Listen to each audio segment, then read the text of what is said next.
Who wants to live forever?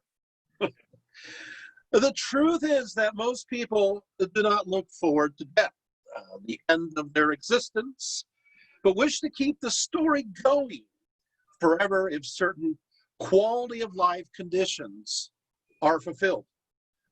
Since the dawn of history, humans have sought not only to improve upon life, but also to extend it, often hoping and dreaming to do so indefinitely. From the epic of Gilgamesh to the Juan, Ponce de Leon, the Conquistador, who's looking for the fountain of youth in Florida, of all places.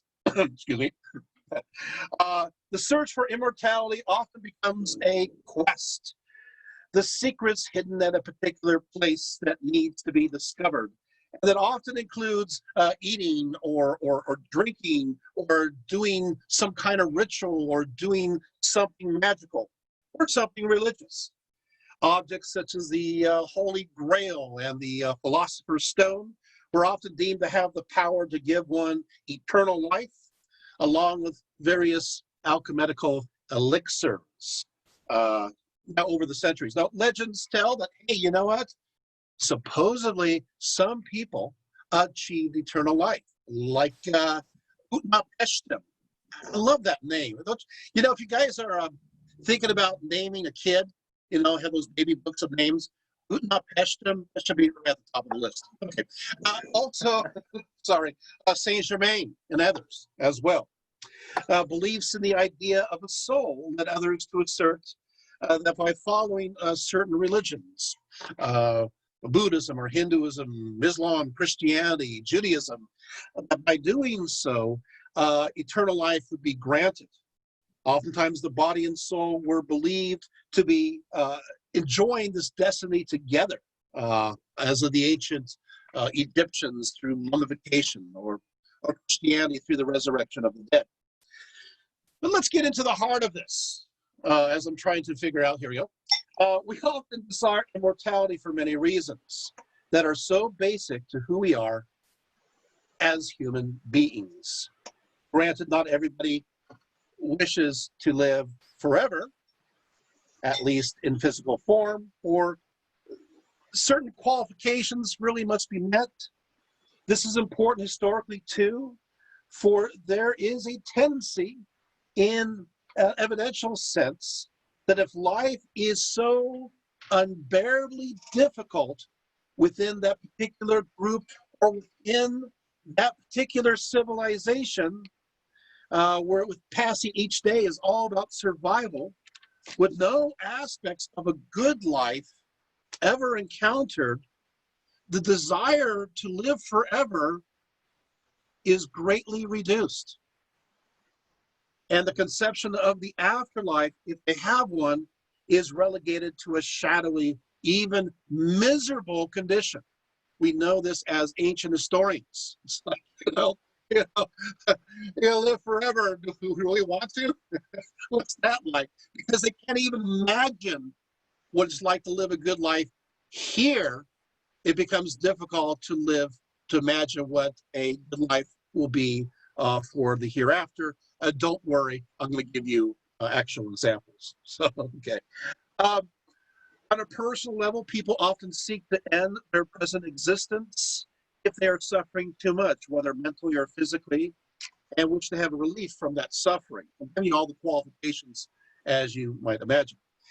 The idea of continuing on, since all they know is suffering, is not part of their perspective. Many argue that physically and psychologically, we have a limited shelf life. That what makes humans truly human is the very fact of our own mortality. You know, it's the idea that, hey, the idea of death kind of makes us more honest. We know that we have to do all these things, live a certain way, knowing that the specter is arriving, and closely at times with its sheath outstretched. Okay, I'll stop with the analogies. I'm just going to keep on going from there. Now, also, a few people are simply bored with life in general. And so why have this continued boredom? One person declared, live forever? God, no. My greatest fear is that it's a flat circle we have to repeat forever. I'm hoping for oblivion, comfortable, quiet, and sweet oblivion. Unquote. With that all said, as you guys are looking rather downcast on the screen, more people, however, wish to live longer, and perhaps even forever if we could. And in this modern age, we are certainly living forever to a certain extent from the perspective of 100, 200, 300 years ago. We got to put things within a historical context. For example, did you guys know that we gain more life at a rate of around 5 hours more each day in comparison with other generations of the past? We focus much on exercising and eating right, following a healthy regimen. Why do we do that? Why? Why are you getting up and going to the gym and exercising? Why are we trying to eat right? Why? Yes, you could say to have a better quality life, but we're also doing so, come on, tell me, because we want to live a longer life too, right? I mean, we do. I don't think people are vigorously working out at the gym looking forward to die at the age of 50. Common sense tells us that we do so because we wish to keep on living as well as to stay healthy. Now, while we realize that our cells can only divide so many times, you know that, before DNA damage sets in, and of course shortens what's called a telomere, right? Of course, there are types of cells that do live forever. They're called HeLa cells. Typically, every time a cell divides, the telomere becomes a bit shorter. And when it's finally worn down, the cell is unable to split and dies. Telomerase is an enzyme that rebuilds the telomeres in stem cells and cancer cells, allowing them to replicate an infinite number of times. And so if this can be applied to the average human cell, it could mean a substantially longer life. But enough with the biology. But beyond our physical bodies, perhaps we could simply, I don't know, anybody ever watch Big Bang Theory? Sheldon's always looking forward to the singularity. Maybe we could just simply upload ourselves into some sort of cyber. These cyborgs, I mean, we're kind of doing that now. We're slowly replacing our organs little by little with artificial ones, artificial heart. And maybe as we were harvesting using these technological advances, maybe eventually we will just become cyborgs, downloading our minds into something that is artificial. When it comes to living forever, those who do seek this goal or imagine it still, it's important, have certain qualifications. You think that if somebody comes along and says, hey, you can live forever, that you're not going to ask any questions. But you know what? We're smarter than that. We have certain things that we would like to have fulfilled before we say yes to living forever. First, we have to be healthy physically. We want to be healthy physically. We don't want to be in unbearable pain. So the idea of living forever and being in pain is not a comfortable prospect. So that's one. That's an obvious one. For many of us going through life situations, you can see that would be the top qualifications. Yeah, I'll live for a long time or maybe forever, but will I be in pain? Okay, next, second. We have to be healthy mentally, not having dementia or other kinds of mental situations. So we have to be clear of mind before we wish to seek to live or to keep on living. Um, Now, obviously, quality of life, did you guys notice, was very important, right? Now, idea, of course, excuse me, we wish to be young, okay? Okay, so you guys got it so far? So we wish to not be in pain. We wish to be physically but also mentally fit. And third, um, we want to be younger or more youthful. When people imagine themselves in the afterlife, if they do imagine themselves in the afterlife, a large portion of us imagine ourselves as our younger selves, as a more healthy self. You know, there are many stories throughout mythologies around the world where you're given eternal life. You're going, this is great, and you forgot to ask for eternal youth. You know, and you become like this grotesque skeletal-like figure. So we want to have youth on our side as well. Although there are a few people I've talked to that still would like to look a little older, because looking older has the idea of wisdom. So you have a few, well, I want to look older, but I want to live forever. Now, fourth, there's a fourth one. We must experience some diversity in the life around us. Some diversity, because if we're eternally doing the same things, that would be eternally boring. Can you imagine a lifetime, more than a lifetime, immortality, doing the same things constantly? You know, Suzanne Ertz once said, millions long for immortality who don't know what to do with themselves on a rainy Sunday afternoon. You know, it's like, wait, you know, so you got to really fill your life with something. You know, I'm reminded, I'm sorry, I'm going off a tangent. I'm reminded of that Twilight Zone episode. There was, what happened is the devil was going to make a deal. And he says, well, you can live forever as long as when you decide not to, I could have your soul. So the guy in the Twilight Zone, what he does, okay, yeah, easy bargain. I get to live forever. So he's living forever, and he finds that he's getting extremely bored. And he realizes he can get away with anything and not get into, you know, not worry about his life being lost, because, hey, after all, he's guaranteed to live forever. So he gets so bored that he loses his sense of morality, and he starts doing various criminal acts, okay? And I guess in the process, he killed somebody. Well, then he gets, get this, life imprisonment. So he is stuck for life in jail.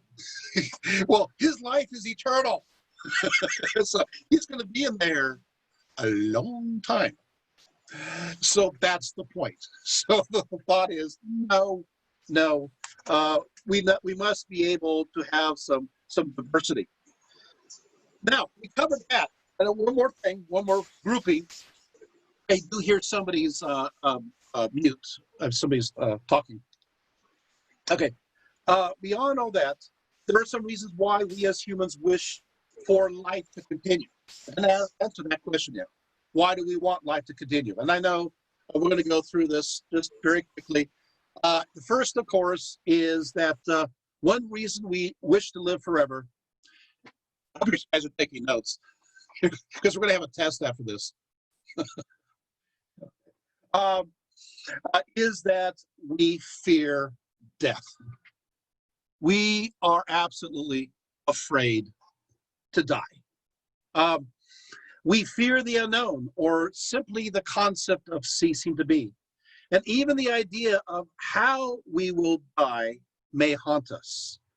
Will we die simply of old age in our own bed, or will it be the result of trauma of some kind, or disease? Will we go slowly or quickly? Will we even know when it's about to happen?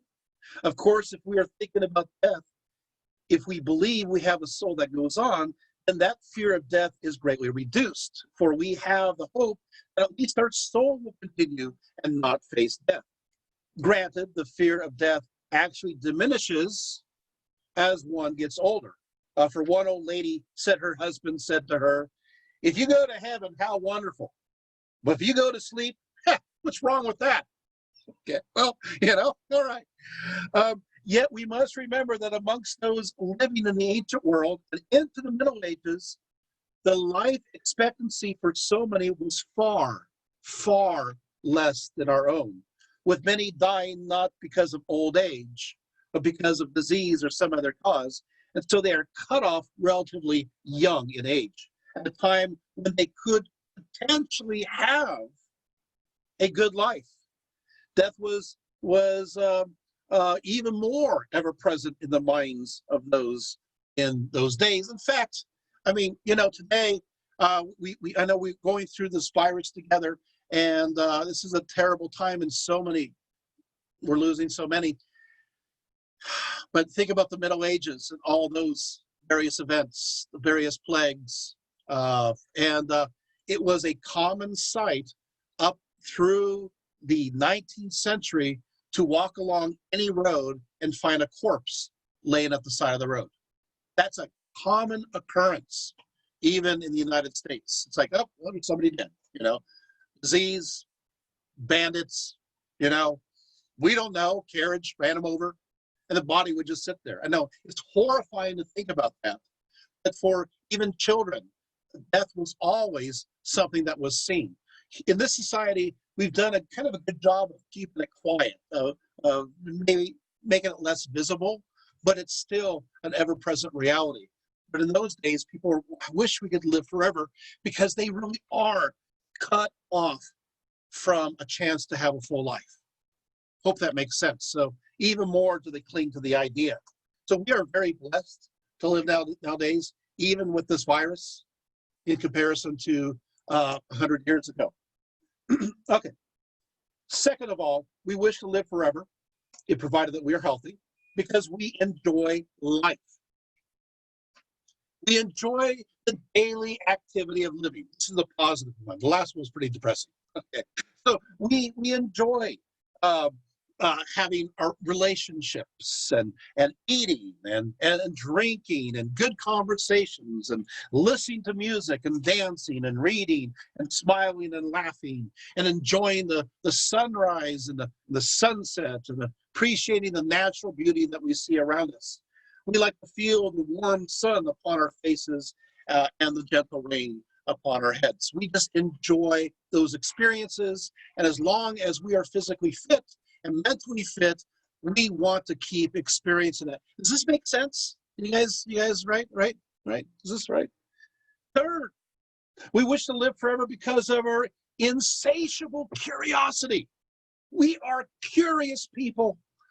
On a personal level, we wish to enjoy learning new things, traveling to new places, acquiring new skills. On a macro level, we are curious where humanity will progress next and what awaits around the next corner. We don't want to miss out on the next chapter or the next, but we wish to enjoy them all, one after the other, infinitum, right? Even those who wish to live an average life and die physically deal with the curiosity factor. I run into this about my parents all the time. It's like, well, we want to, not live forever, die at 100 or whatever. But do you think we could wake up every 50 years just to live a few days because we're curious what it's like, and then, go back and die again, and maybe 50 more years because, we're curious where we're going to go. We want to know what's going to happen in the future. For me, I'm a huge science fiction fan, and I love the idea of outer space. It's like I feel kind of cheated out. I was hoping that we'd have a colony on the moon already, or on Mars, and we'd be adventuring throughout our solar system. But hey, it hasn't happened yet. Or when it's affordable, I could fly out there, and So I kind of want to keep living because I want to have a chance to do that, and that's too bad. Of course, However, if you have a negative perspective and what's in the future you believe is an apocalypse, or we digress to a new Neolithic age, then maybe we don't want to live forever. So it's all about that. Okay, and fourth, humanity has built within themselves a survival instinct, the automatic need to survive, even if it doesn't make sense from a philosophical or other belief system, and that's just the reality. Okay, now we've covered all that. Let's go into historical perspectives. But I wanted to make sure you got a nice, good grasp on the idea. I've had some people even recently post saying, hey, only wealthy people who had a good life wanted to live forever. That's not true. It's not true at all. It really depends. There's lots and lots of individual people that wanted to live forever. That's why we have these world religions, that promises living forever. So it's not about just the elites. Otherwise, there wouldn't be an attractiveness to Christianity or Islam. Are you guys following this? So, yes, people. But environment does really matter. And I'm not going to spend too much time on this, but I got to tell you, people, I studied this. How am I going to summarize this real short? But I will. People in Mesopotamia, life was really bad for them. I'm going to say that. Life was so bad. How bad was it? It was so bad that they thought the gods hated them. They did. You look at their mythologies and you think that, hey, why do they even want us to live? I mean, they're the only civilization that makes an ode to the plague god. They're called the dust sufferer. There's others too. These people, they're living a really dark, existence. They are hoping, and we have many letters, even for obviously the elites, but also mythologies talking about the fact that they just want to die and be in oblivion. Sometimes it's positive, like maybe in the end we'll squeak like gnats in this dank, dark underworld. And people are living to be 20 to 30 years of age. Actually, that's optimistic. Life was tough. Let's put it this way. Let's go further. There was a flood that destroyed 2/3 of all the cities in the year 2800 BCE. 2/3. We know that through archaeology. We take a look at the stratums, the flood levels, and we wow, that just wiped out tons of people. The Tigris and the Euphrates were so unpredictable.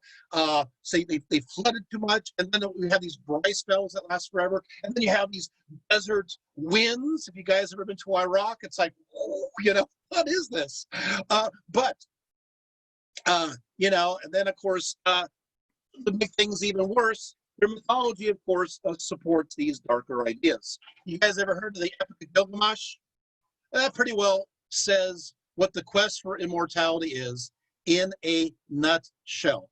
Not to spend, again, too much time, but Gilgamesh, he wishes to seek for immortality.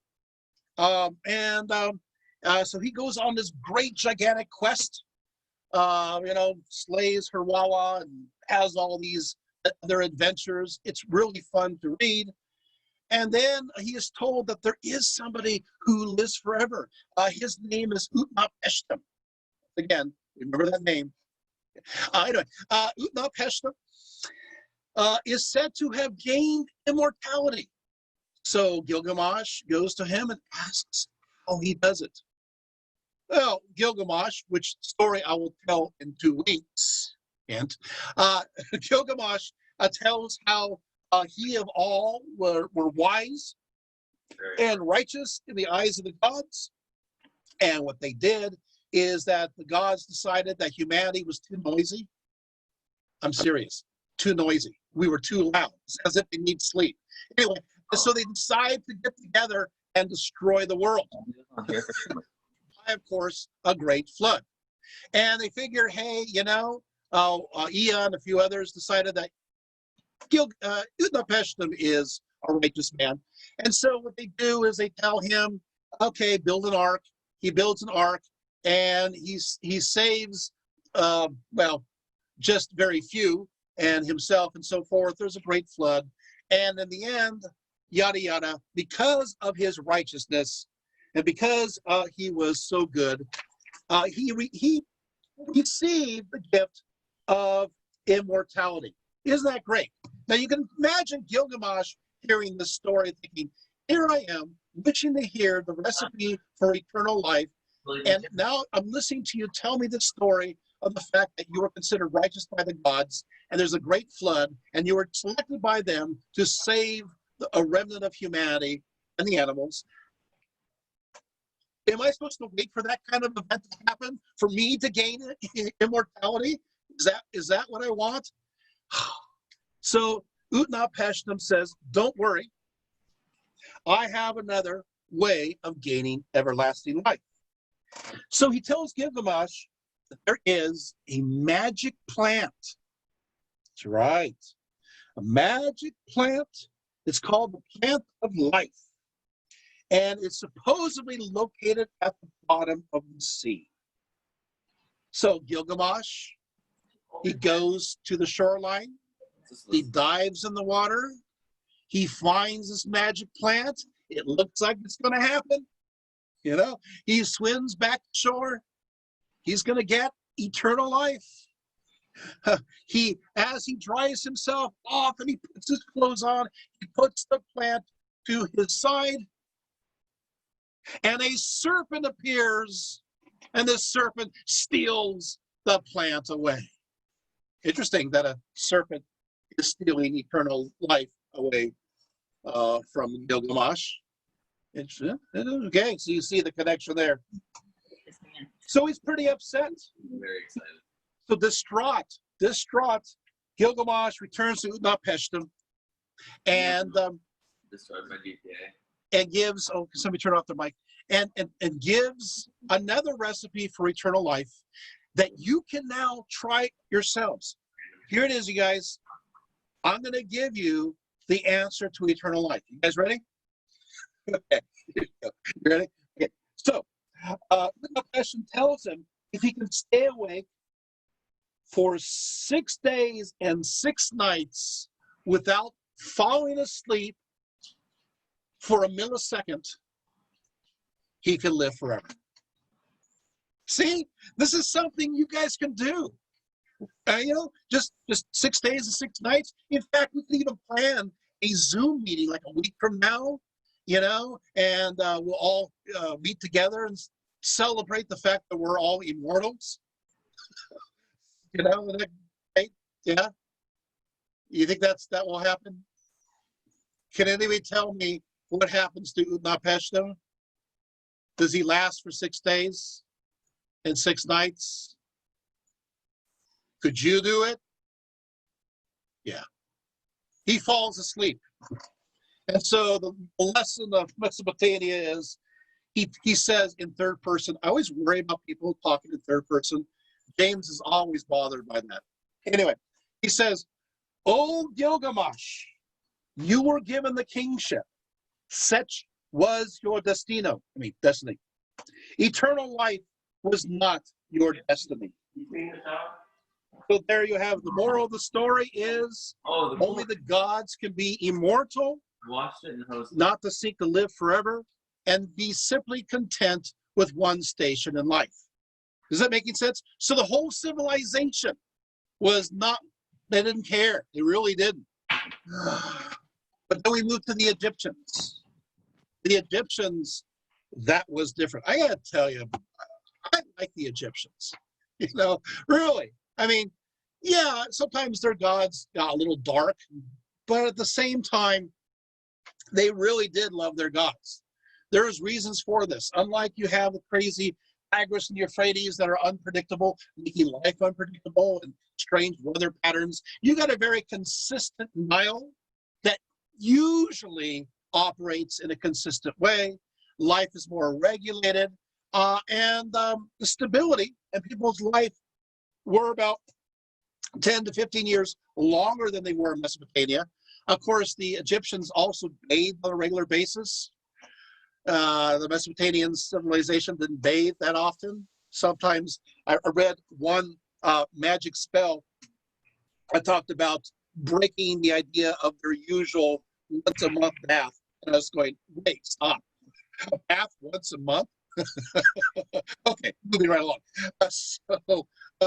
But what happens is that you have this idea that, I'll give an example. Amun, he's known as the vizier of the poor and the hungry and the needy. He looked after travelers. He is known to give medicine. I mean, there's definitely positive traits with many of these deities, even though there are definitely negative ones too. If you take a look and read a lot of the letters and inscriptions, there still is this love, and their living life, the quality of life is definitely better. As a result of that, so below, so above. And the idea is, you know what, we kind of want to keep on. This life is not too bad. We kind of don't want it to end. We kind of want to keep it going. And so the Egyptians definitely had a very positive afterlife to a certain extent. I mean, there's a few things that had to happen, obviously. In fact, you have with the Mesopotamia, with hardly any soul at all. I got to tell you, the Egyptians, they got soul. How much soul? 5 parts. 5-part souls. I mean, first of all, you have the Ren.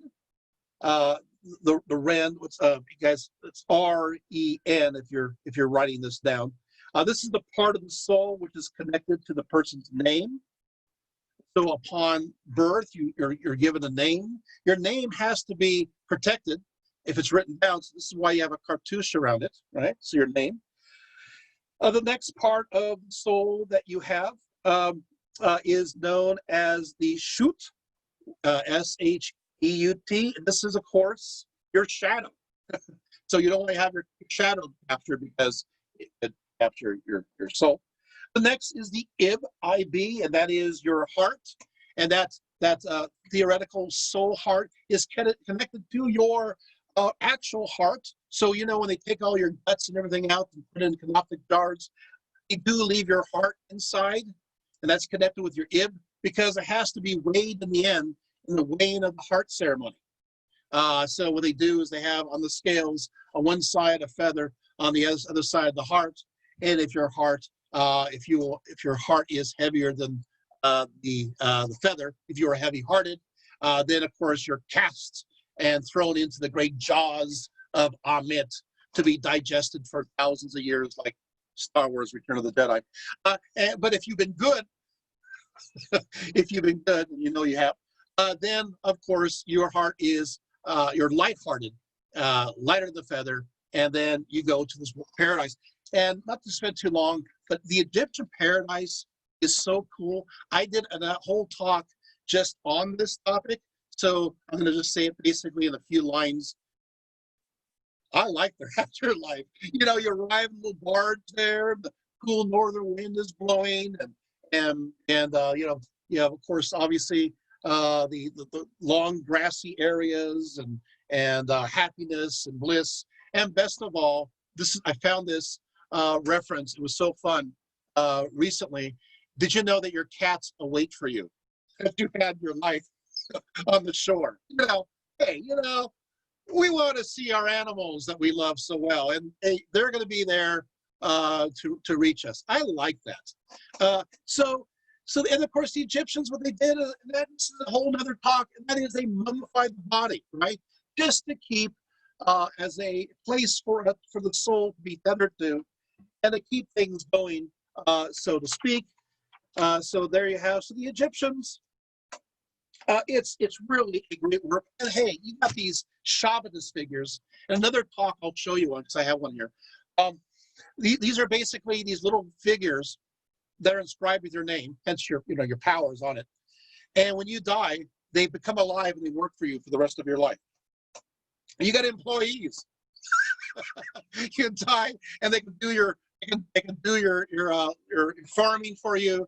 They can pick up after you. What a life that you can have. So there you have.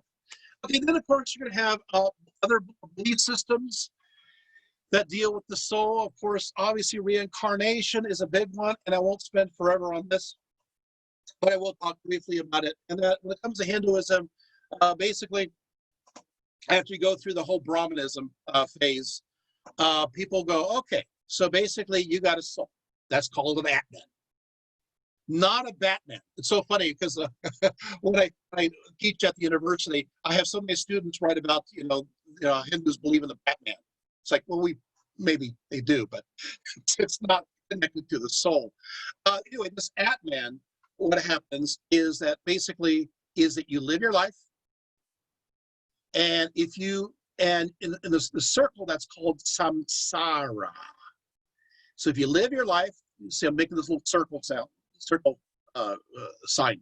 You live your life, so you're born, you live your life, you do good things. Those are actions. Actions, of course, is the word karma. Did you know there's such thing as good karma and bad karma? So if you do good things, then you die, and you are reincarnated again, and you're a little higher up, and you go through samsara again, good actions, you live, you die, reborn, and it keeps going in circles, and then finally, release, moksha, right? Now, if you're bad, it's you get the bad karma thing, and the circle goes the opposite way, goes further and further down, and you're lost in the material realm. But what people don't talk about is that even in that case, people living forever, even in that case, you get these moments where you can, in a sense, live a little bit of heaven, or you can live a little bit of hell, because between each one of those lifetimes, you can go to a heaven-like place, or you can go to a hell-like place. So it kind of balances out. And how long you spend there depends on how good or how bad you were between these lives. So there you have it. You also have various stories. There is a elixir that does lead to eternal life, and that's called Amrita. Amrita. And so you have the story of the churning of the ocean. And in the churning of the ocean, they use a mighty mountain to churn it between those who are the devas, those are the gods, and the asuras. These are like the demon-like deities. And they're churning the ocean, and they're churning it to find, of course, deep below, eternal life, which is Amrita. Eventually, the story is very long and actually goes for pages here, which I will not read to you because that's just too mean. But what will happen is that eventually they reach Vishnu, will take on the form of a female, and he will take up the final, how do I say this, life that arises from this churning of the ocean. And there is Amrita, and the devas participate in Amrita, gain immortality, but the demons or the asuras do not. And so there you have it. Also, there's stories of Soma. Now you're going to have the same kind of thing going on with Buddhism. Buddhism also, not to repeat, also has the idea of karma. It also has samsara, the wheel of life. It also has these same kinds of ideas where you do the things, you eventually are released, except for moksha. It's nirvana. Hey, okay. And you also have the lives in between each one. I got to tell you, the Buddhists, they have interesting hells. I won't go through them all. They have 8 cold hells and 8 hot hells, according to many of them. You could ask me later on what those are about. But, you also have the idea of a happy place. Now, as you know, in Buddhism, the idea is, obviously, this Atman is illusion. We don't have a soul. It's just a collective package and breaks apart. But apparently, here we go. We're running right into our theme. Here we go. Running. Here we are. And that is, people want to live forever, and yet they don't like the idea of being in complete oblivion. So in Buddhism, the idea is to be completely released for the material realm, right? Completely losing, that self, right? You think of the Four Noble Truths, the Eightfold Path. What does it lead to, right?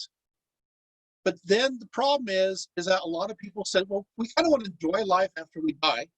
And I know that just like in Hinduism, that, we live our life, we die, we go to a good or bad place temporarily, and then we live the next life, and we go to a good or bad place temporarily. We kind of want to have, right at the very end, just like in Hinduism, Buddhism too, we want a nice, cool place to be for a very long time. Then maybe at some point, we can be completely free. But we're not ready for that yet. That place is a pure land. Hence, Pure Land Buddhism. And Pure Land Buddhism, you get that heaven-like place of enjoyment and bliss before you are fully ready to be released.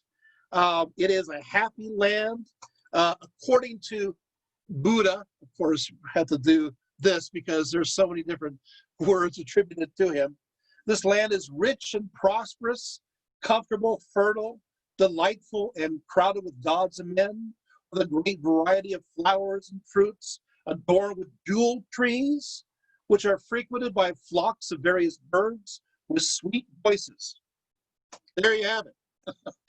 Description. So there is still this intrinsic need for people to have an eternal life that they can enjoy in almost, we could see here, in almost a materialistic sense before a complete detachment. A lot of people don't know that about Buddhism. Well, now you're going to have, let's move on to different views of, wonderful places to go eternally. And then, of course, finding some eternal life.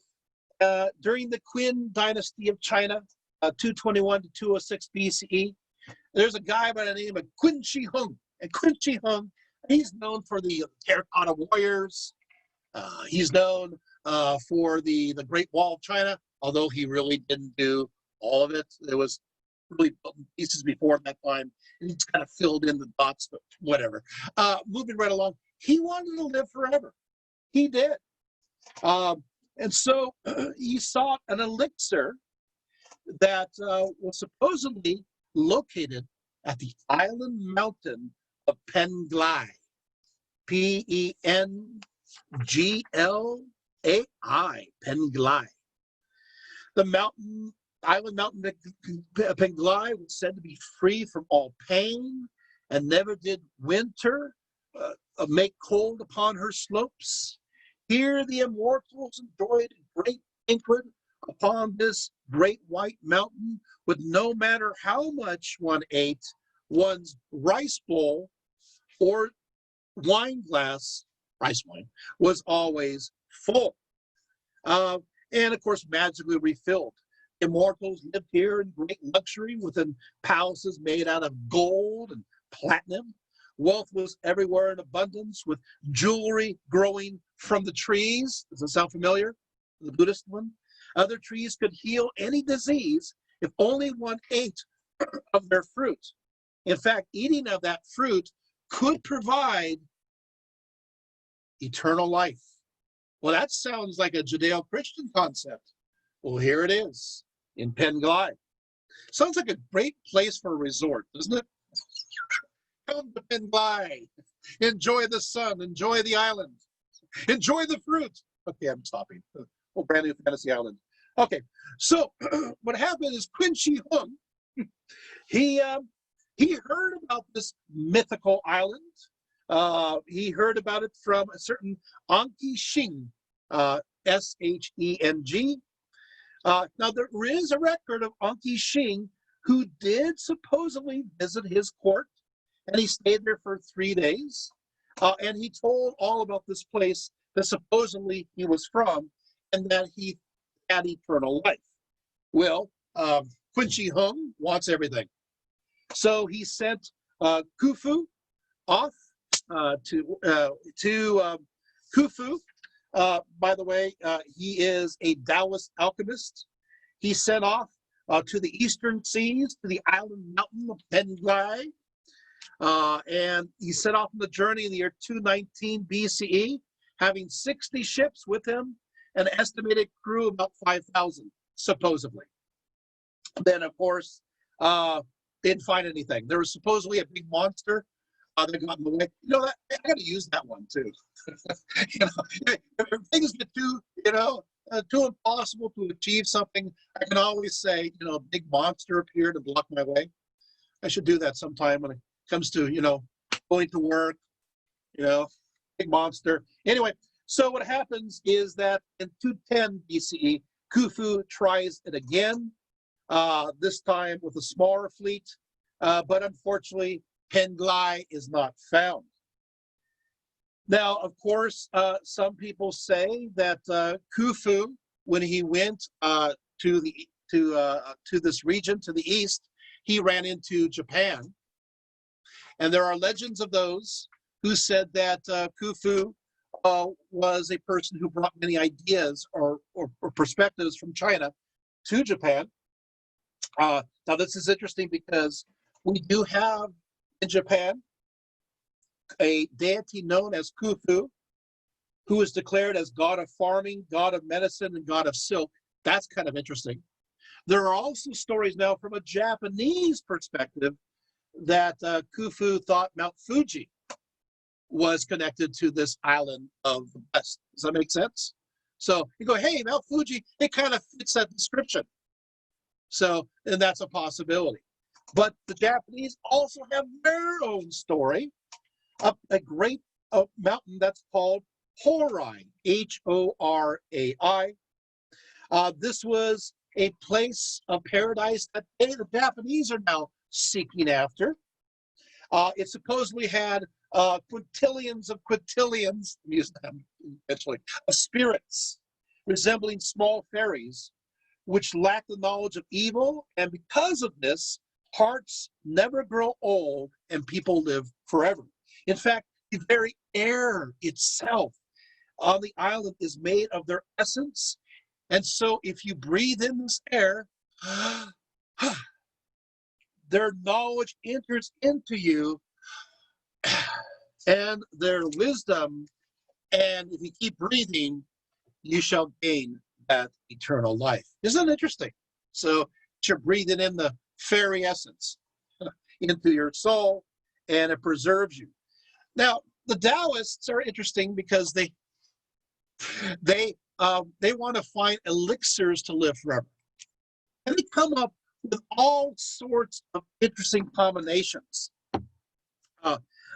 Sometimes they use cinnabar and jade and gold, and this is to be, you're supposed to drink it to prolong life. But later on, here we go, the Taoists going, no, we figured out that maybe mercury and sulfur is important. In fact, maybe we should drink, we have this in various texts, mix a little sulfur. You guys write this down? Or maybe not, maybe you shouldn't.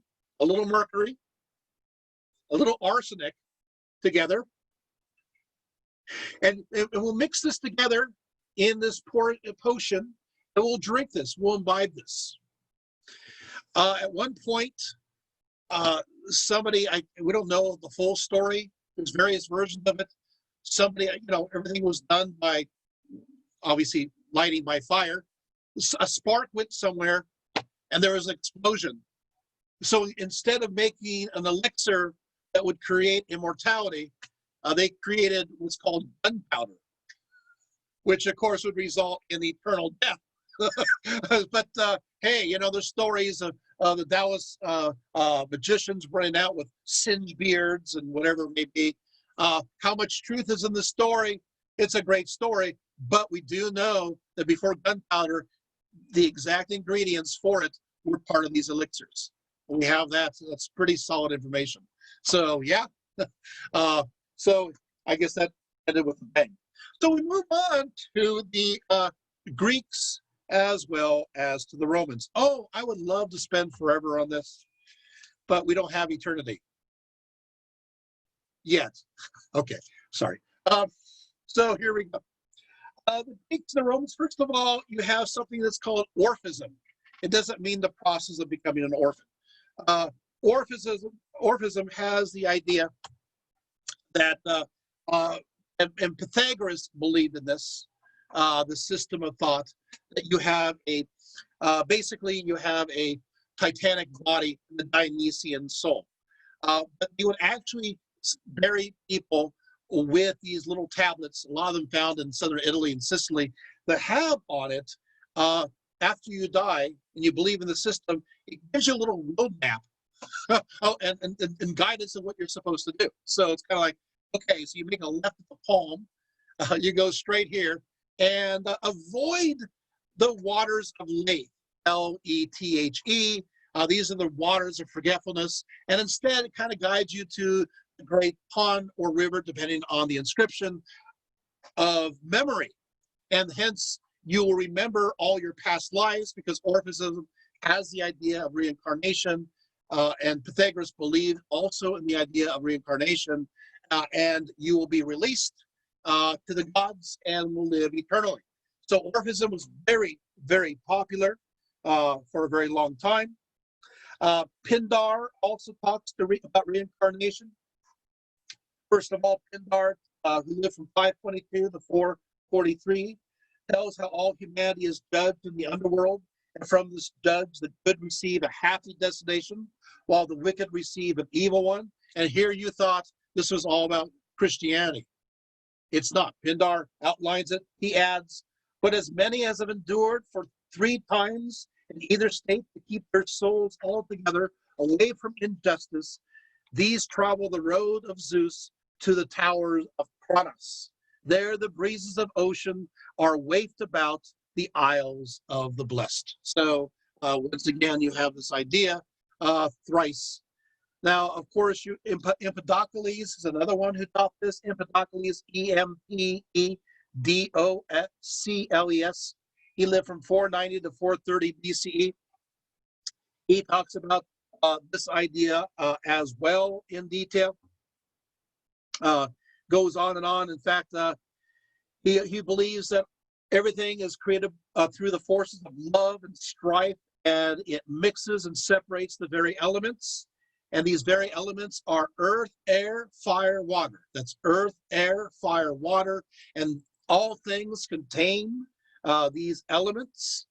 And he says that what will happen is that he says that the souls, they actually fall from the spirit realm after love and strife spread apart and create this world.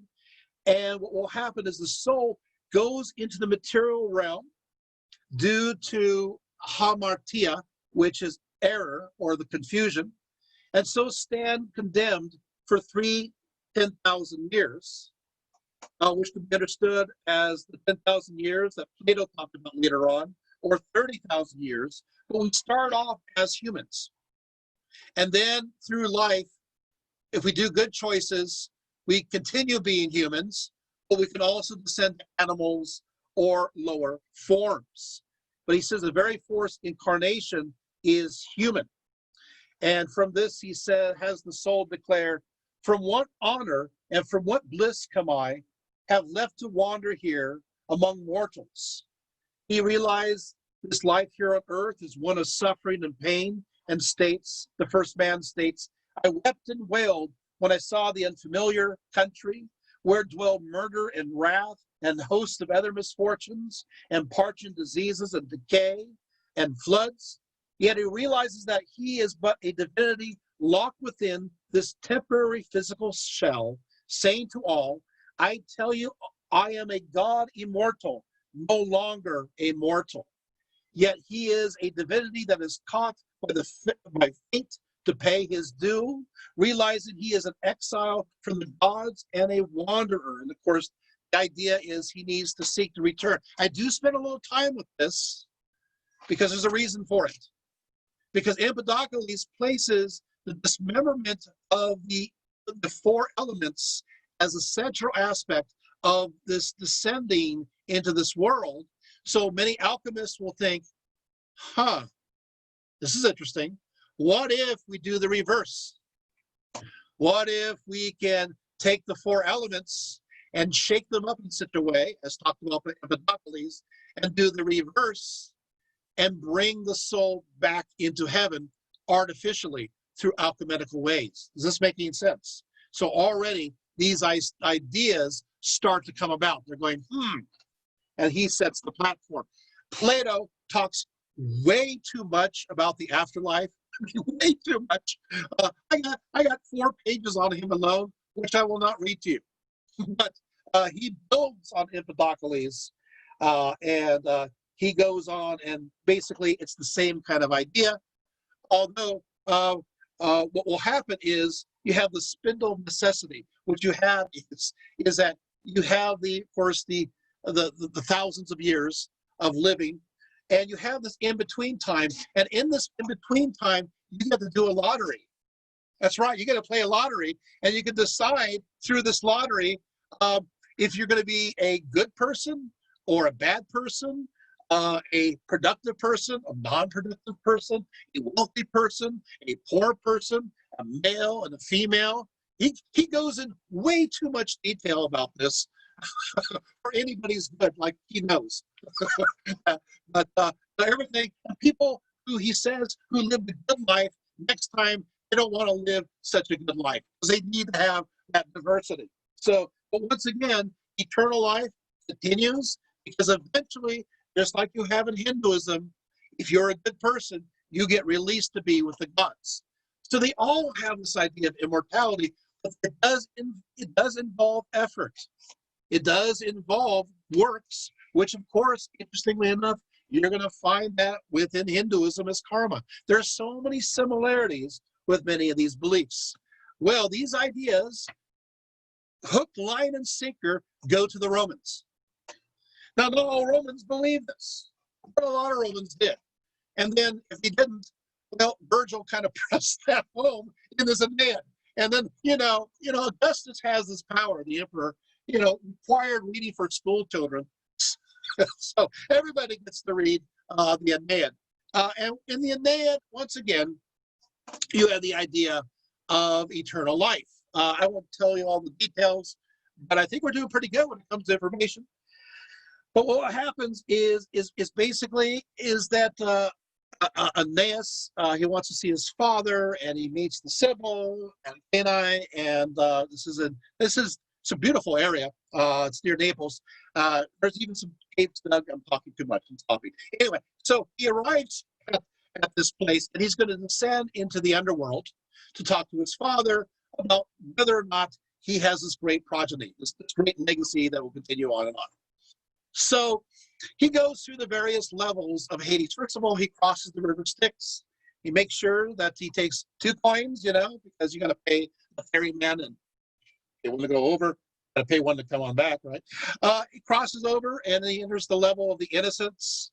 Then, of course, obviously, those who are connected to war and so forth, suicides, and he's going through all these layers, actually suicides and the war ones.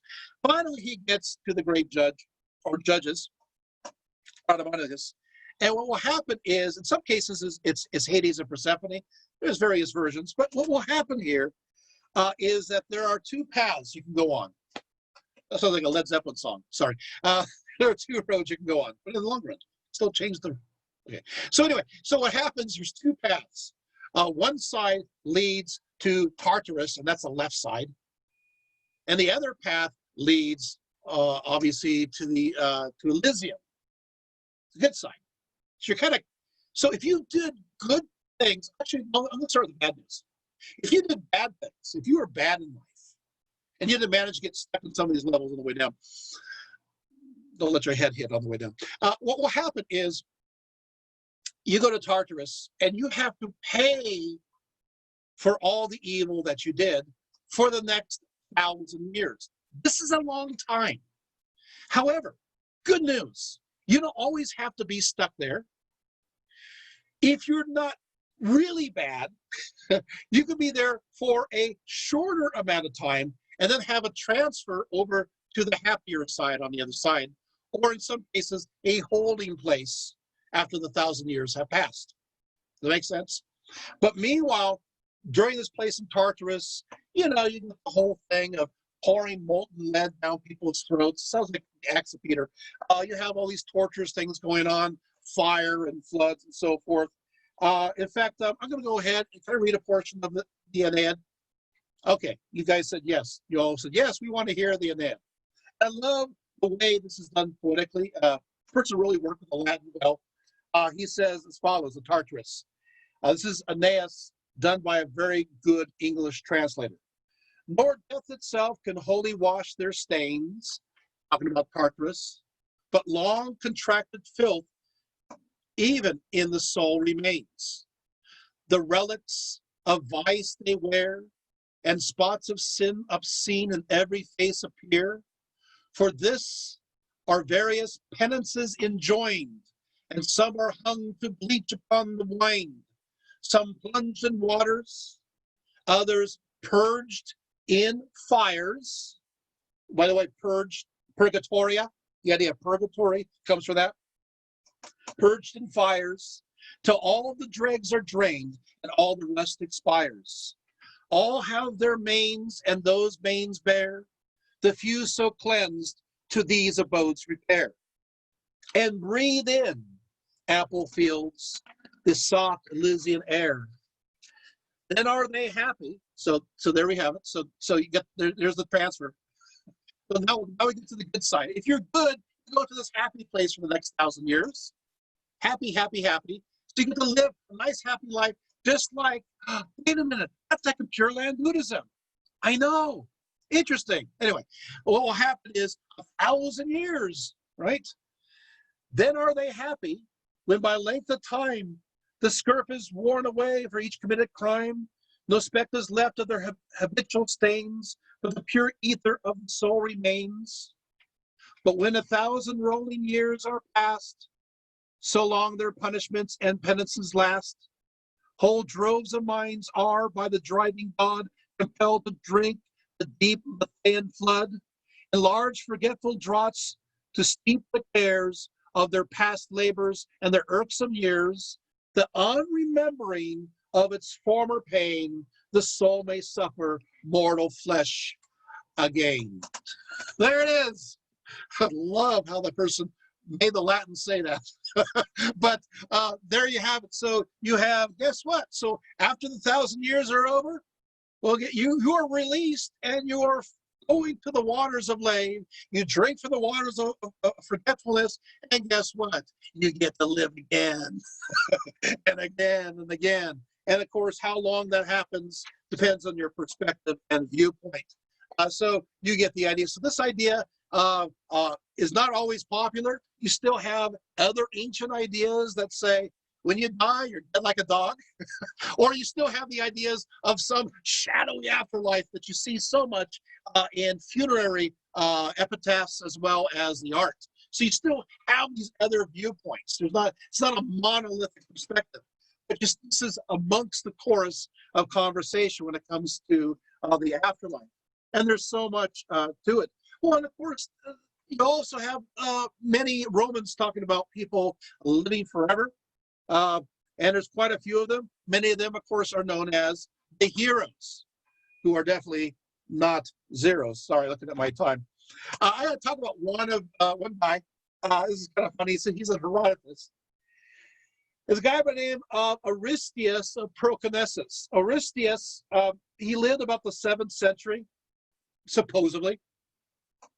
And of course, the story is that he went into a fuller's shop. He arrived in the fuller's shop and he dropped down dead. The fuller, the guy's dead. He locks up the place and he runs and he tells his family that, hey, the guy's dead. He goes back, unlocks the fuller's shop. He enters into the shop and the guy's not there. So he said, well, the guy's dead. Well, according to Herodotus, he's looking around for him, and a person from Cyzicus said, no, I met Aristeas on the road to Cyzicus and just spoke with him. So it denied this rumor. And so, but they still could not, he started popping out, according to Roman legends, in different places. He would disappear, and then he'd appear again. And so this became like a thing. You know, he dropped out of time and appear again. About 240 years after his death, he appeared in southern Italy, supposedly. These rumors and stories. And he said that he had been, he wanted a statue placed of him by Apollo because he had been traveling with Apollo during this time. So you would have these sightings of Aristeas, much like you have sightings of Elvis. Sorry. And this guy, poor guy, would be popping up all over the place over the centuries. And so, of course, this gives also, you may not know it, but you know, Nero died. Did you guys know that apparently Nero came back to life, wanted to regain his kingdom? So people are into these kinds of stories. Obviously, the Romans believe in something that's called ambrosia, which is obviously his immortality. This ambrosia was from the horn of a magical goat named Elmathea. You know, I would like to have, I decided, I think I'd like to have a magical goat. Well, that'd be great. You know, just have the outside here, you know, eating cans, doing magical things, giving me immortality. It'd be worth the goat and destruction, right? And they also, you know, pull my weeds in my yard right by the roots, you know, so. Okay. Sorry, I'm just goading you guys on. Moving right along. These jokes are awful. So what happens, of course, Achilles is either sometimes dipped in the river Styx, but sometimes covered in ambrosia. You leave the heel, and that doesn't go very well. In the end, trampled underfoot, moving on. The Greeks and Romans, when it comes to alchemy. Now, you're going to have a figure that is known as Hermes, who is believed to be an actual man, genius, connected with Moses and Pythagoras. He wrote down his ideas and perspectives.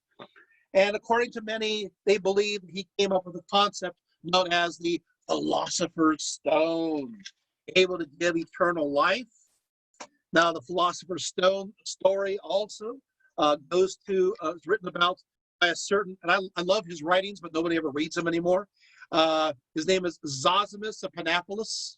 And old Zosimus, he lived in the 3rd into the 4th century. He's a Gnostic mystic and an alchemist. And he talks about also this idea of the stone having certain magical properties. And he talks about it is always now in connection, thank you very much, Empedocles, to the concept of the 4 elements of earth, air, fire, water, and the belief that they are all related to a primary source, the first material or element. And so the pursuit to everlasting life was through alchemy an effort to tap into this spirit or energy of all nature in all things. So this story goes on to a guy by the name of Jabir ibn Hayyan in the 8th century, who is also in search of this philosopher's stone. He asserts that it has to do with the 4 elements. Fire was both hot and dry, earth cold and dry, water cold and moist, air hot and moist. He theorized that every metal was a combination of these 4 principles. And from this premise, he said that we could develop a way to mix these elements and to extract or create or transmutate the essential element. And he called that which can help create this an elixir, from which we get the word elixir. And so he said that metals like gold and silver are hidden away in various alloys. Jabir himself is believed to be a inventor of aqua regia, which, by the way, is still used to clean gold. So you have that. Oh, okay, and moving along. Sorry, go here. Oh, my pages were mixed up. You got to watch out for that. I can be telling you something completely different. I'm just kidding. So what happens from that is that also this elixir is sometimes connected to a dry red powder. Some people say it's red sulfur. I'll just kind of throw that one out. So then by the 11th century, a lot of people start to question it. But then these ideas go on to Albertus Magnus. Supposedly he taught his pupil about the philosopher's stone. And yes, Thomas Aquinas says he saw this, but yeah, whatever. Once again, then you have this idea. This is pretty cool. I know we're running out of time. I'm looking at my time. It's like, wow, time is flying. For you guys, it's an eternity. Okay. I got to do this just once. You guys, it's an eternity. Okay, anyway. Okay, moving right along. So this idea of the philosopher's stone then goes into, and I'm looking darker than usual because I light the wrong way, but this is the dark passage anyway. It goes into the idea of a certain Wolfram von Eisenbach, who composed Parsifal between 1197 to 1215. He was a poor knight who lived at the court of Thuringia, who spent a considerable time at the court of Landgrave Hermann and at the famous Wartburg near Erfurt. In the story, the Grail is a sacred stone bestowing longevity. It was a stone of the purest kind called Lapsit Exilius. Sounds like Harry Potter, sorry. He says, there never was a human so ill that if he one day sees the stone, he cannot die within the week that follows. And though he should see the stone for 200 years, his appearance will never change, save that perhaps his hair might turn gray. Now that's a cool stone. We want that one, right? Although the word lapsit exilius could mean stone from heaven or stone from exile, and it's connected with these objects that fall from the sky, like a meteorite. In fact, Wolfram asserts that this Grail stone was an emerald that fell from Lucifer's crown during the war in heaven. And certain angels who did not take any side in this war, between the angels on either side, took the emerald stone and brought it to the earth. And who has this stone, according to this? The Templars, obviously, or as inferred. They always get this. They always get this credit. And so there you have it. And so what will happen is he describes how a phoenix. First of all, these Templar Grail Knights did not survive on human food, but on food given to them from a divine source. They're the guardians of this Grail castle. Sounds like a lot of fun. Wolfram describes how a phoenix perpetually sits on the luminous stone and continuously burns and then rises from the ashes and is reborn, representing this power of resurrection and eternal life. But you can also see the alchemical theme of death and rebirth in this. These stories of the philosopher's stone are everywhere to be found. And obviously, it's the idea the knights are oftentimes connected to it. And then you have a certain Roger Bacon, not to be confused with Francis Bacon. So, different guy. Is considered one of the earliest proponents of the scientific method. He was primarily interested in the elixir of life in some form of ingestible gold. That's right, we're back to, if you want to live forever, it's time for you to start drinking in metals. Got to mix that in there. So what he does is, although he's persecuted, for example, in 1279, he's imprisoned. Amongst his writings, he does talk about a philosopher's stone as well. And so you have that too. You have a certain Arnold de Villanova, who also got himself in trouble. Now, here we go. You guys ready?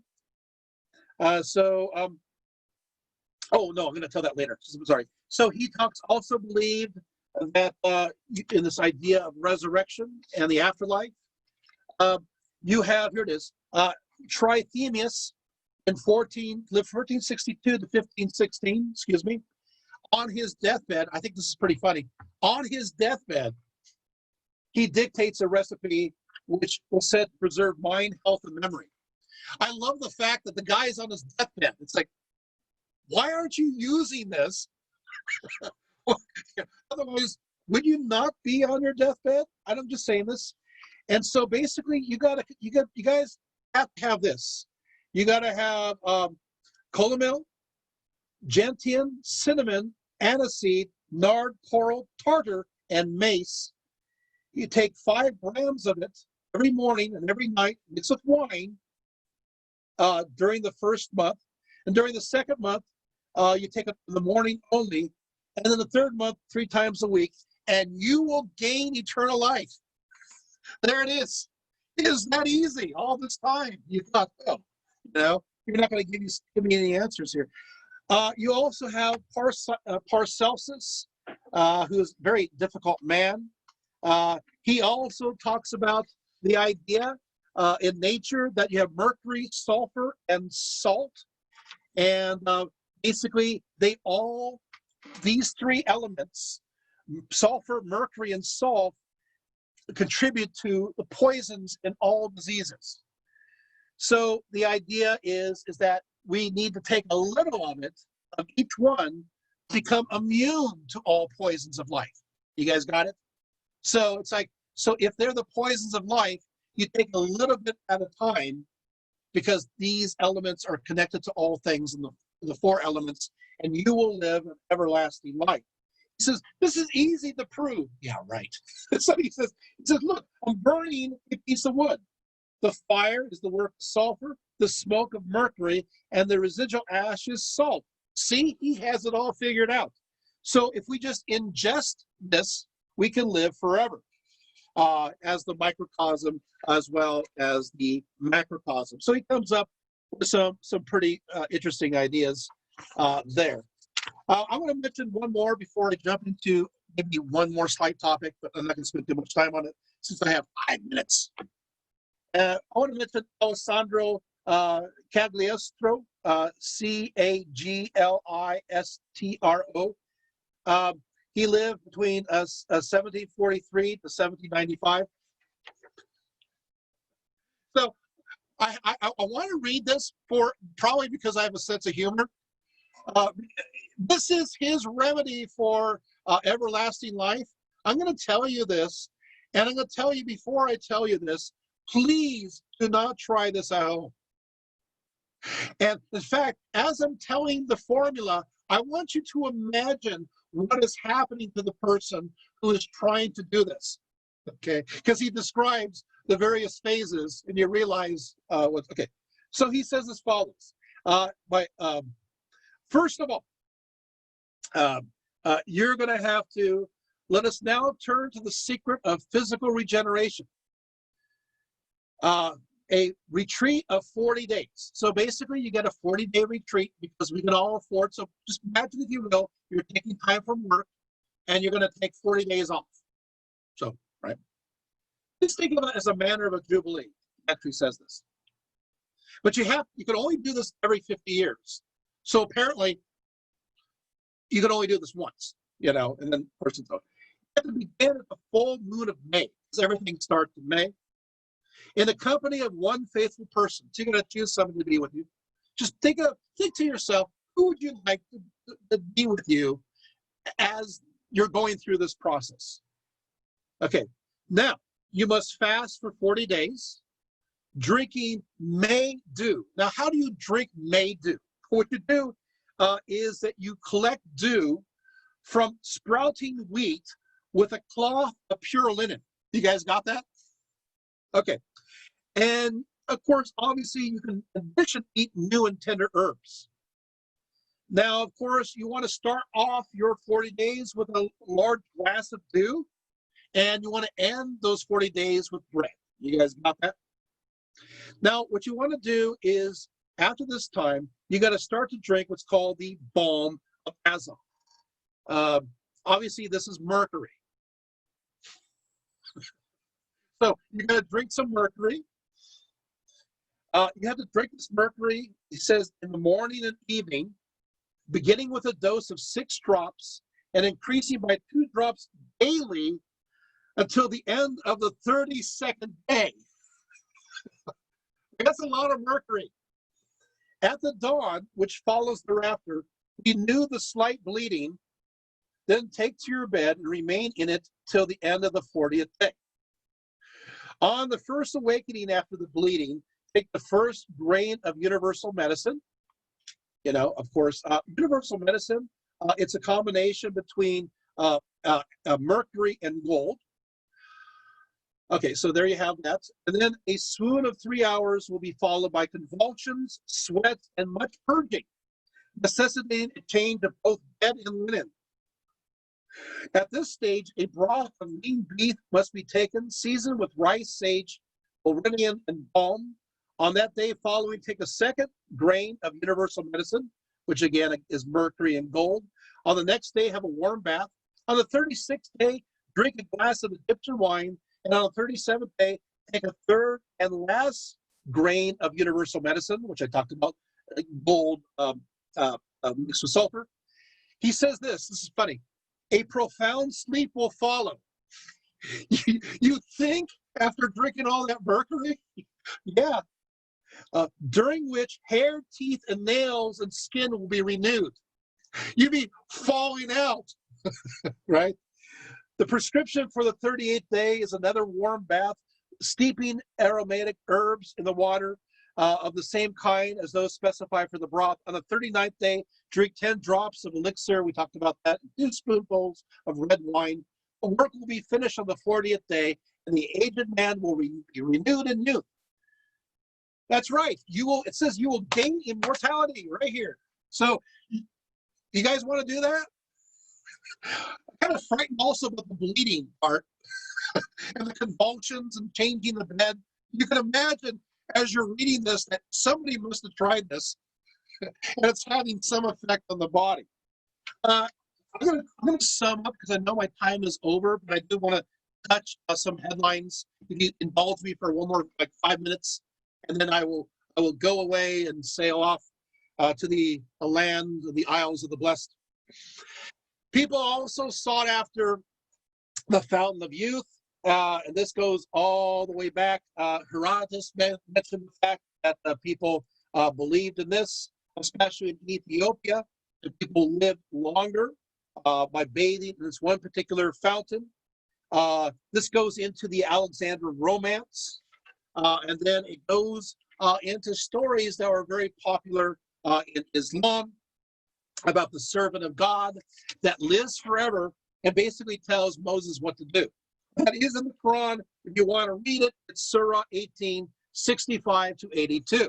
So you do have immortals within the Quran. Of course, the fountain of youth idea spreads and to Spain, and then obviously you're going to have stories of the discovery, or looking for, I should say, the fountain of youth in, of all places, Florida. In fact, the reason why people explored Florida was to look for the fountain of youth. Did they find it? People are still looking for it today. I don't think it's happening there. You're going to have concepts also of life everlasting within Judaism. You're going to have Enoch, who walked and was not, and he continued to live.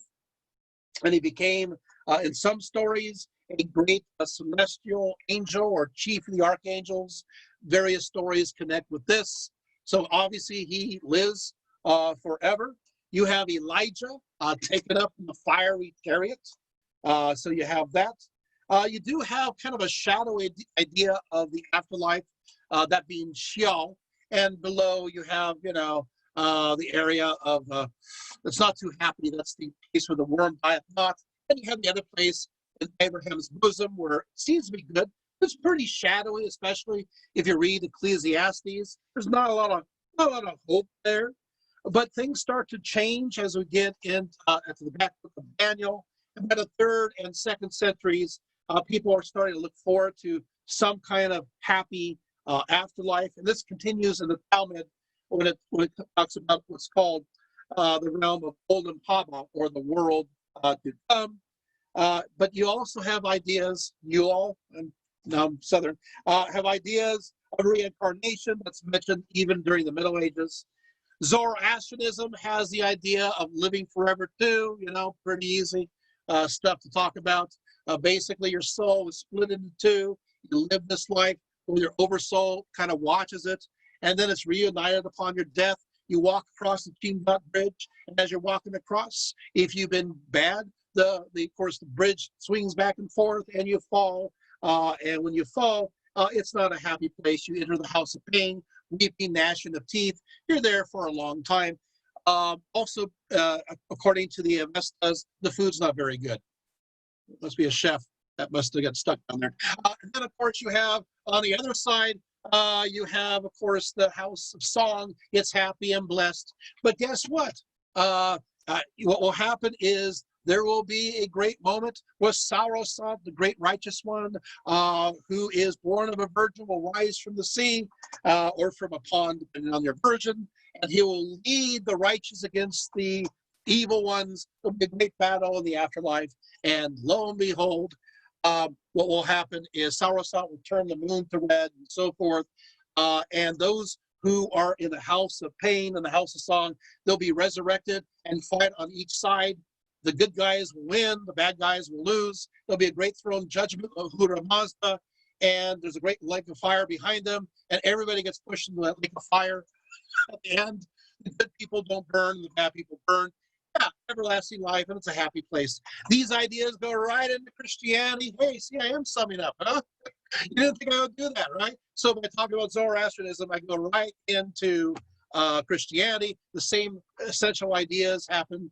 Of course, you have bodily resurrection, a great throne judgment, a great end time fighting between the forces of light and the forces of darkness, which you see in the Qumran scrolls, but you also see in the Gospel of John, and obviously many of these ideas are reflected in the book of Revelation. But ancient Judaism does add in, well, I should say ancient Judaism, Hellenistic Judaism does add in this great celestial Jerusalem. That idea also becomes incorporated in Christianity, where we have this gigantic pyramidical structure that stands after the destruction of the previous earth. And you have a new heavens and new earth, and people will live forever with their bodies intact. Islam has many of the same ideas as well. And so you're going to have this concept of those who go to Gehenna, and those people go to the realm of paradise, and it's a blissful place. It's a happy place. And we covered it. So we're back to, of course, ending with the question, why would we want to live forever? Or do we want to live forever? And I would say, by looking at the vast tapestry of information that has crossed throughout the ages, anybody who comes up to me and says that people don't want to live forever, take a look at the amount of evidence. It looks like to me, young and old, from all different generations, with certain qualifications, most people keep want to live. We want the story not to end. We want to enjoy each other as long as we are in good health,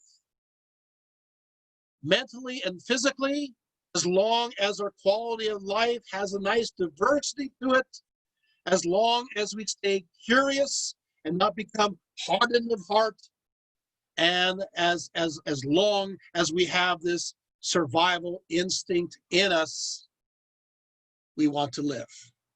Thank you. Yay. So I'm going to go ahead and do my usual, I always do the picture of everybody. So if you guys want to turn on your screens, you can. Flights found at Gmail. Oops. So and then I'll open up for questions. So we got lots of people showing there. Let's see. So okay, all right. One. Okay. And is anybody? Oh, there's one more page. I'm turning the page. Sorry.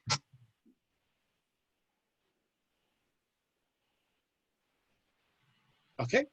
Oh, there's another page. Wow. Yeah, there's 30 of us. Okay, wait. So I got one page. I lost track of my pages. So 1, 2. Okay. Next page. Okay. Okay, we did it. Okay, so, right. Questions. I am an open book. I am here. You can, I know that there's a chat. I see 28 questions. So, but it's a lot of questions. That's a lot of questions. Some people don't want to live forever, just at an old age. Okay, so what you want to do, if you have any questions, so I will stay as long as you want me to stay. But what you want to do is if you have a question for me, just unmute your mic, ask away. Hey, James. Yes. Scott. Hi. Hi. Wonderful So lecture. glad to see you I after finally so got, long. yeah, well, I don't think we've ever met. Yeah, on Facebook. So you mentioned that they, was it Empedocles you were talking about when you talked about the elements as descending into matter? Yes. And then, so it sounds, Actually, quite a few places, but yeah. yeah, it sounds to me like the idea of sending them back was the beginnings of alchemy. Yeah. Bringing So, them back up, right? yeah. So, Empedocles. Empedocles was the guy that says, "Hey, you know what? Everything is coming from the four elements, you know." But you have also essential. You have love and strife. So you have this idea of solids dividing up, and so the conventional wisdom is we're all made of all of these elements and aspects. What can we do to reverse engineer, to reverse the process? Can we do that? And so there's various remedies. Sometimes they believe in changing. The ancients sometimes talked about changing the air around you. I didn't bring that up. In some cases, they say, "Well, no, you gotta take something." Other people say you do a combination, and of course, quite a few they make it into this great odyssey or this great trial. And Zosimus of Panopolis goes into that quite a bit. The various kinds of rituals that they have to do in order to attain to this resurrection, or I should say regeneration. Yeah, great question. Thank you. So, Empedocles. Anybody else? Since you were talking about heaven and hell, and you brought it up, Sure. I was wondering do you have enough on the different aspects of heaven and hell around the world that you could do talks about it in the future? Absolutely. It's in fact I've actually done I have so much on heaven and I have so much on hell. And the thing is, people don't realize, which is interesting, is people think that Christianity or Islam or some forms of Judaism is the only one that has a heaven or hell-like place. And it comes to many people's a surprise that you're going to have within Buddhism hell-like or heaven-like dimensions or places. They're not necessarily heaven and hell, but they have all the things. One common theme is they're always pouring like molten lead down people's throats. I don't know why that's a universal, but it just seems to be, and they're always drowning people in waters over and over. And you're going to see that in Hinduism. You're going to see, you're going to see that in Buddhism. You're going to see that in Christianity, but not in scriptures. But you're going to see that in the apocalyptic works. You're going to see that, like for example, Peter. You're going to see that within some aspects of Judaism, especially you're going to see that within Kabbalic Judaism. So yeah, so there are essentially so much in the way of universals. And as I mentioned before, when it comes to Buddhism, they have their heavens down to an art. And also there's so many different varieties of Buddhism, and there's so many very distinctive heavens or hells, but you're also going to have Buddhists who don't believe in any heaven or any hell-like place before being released through nirvana. Remember, after nirvana, there is no heaven or hell-like place. You're out of here completely, Well, actually it depends if you're Mahayana or Theravada, right? if you're Mahayana Buddhist, which houses most of these heaven-like, hell-like places, there's always still, you in a sense, you don't lose, you become part of everything. But if you are an arhat connected to the ideas related to Theravada Buddhism, then they even say, I don't even want to have a residue left of me. I want to cease to exist. I inherited, one of my students was a Theravada priest. And I don't know why he did this, but the end of the semester, he gave me his journal of his process of becoming a priest. And he wrote it in English. And I'm like, oh, no. I said, you should have this. I mean, this is yours. He's all, I don't want to be attached to it. That's the whole point. Wow. So I'm giving it to a professor so you can enjoy it because I don't want to be connected to it. And I'm reading through this, and it's like this desire to be absolutely, he says in his own right words, absolutely extinct. I don't want to exist, nothing, not even a resident. So every now and then you come across somebody who doesn't want to continue on within a religious system, and certain aspects of these religious systems support those notions. With that said, a lot of people, even when the religion professes not to have those ideas, they say, can we sneak this in? Between our lives, whether it be Buddhism and Hinduism or Jainism, can we sneak in a heaven or heaven-like place just for a moment so we get like a break? Like a cigarette break or something in the eternal life in between the karmic lives. So, and then of course at the end, shouldn't we have some kind of big celebration, before we, are released? So we're humans. But I also see a tendency that people who enjoy life more tend to have these ideas in societies as well. Yes, I'm talking too much. Any other questions?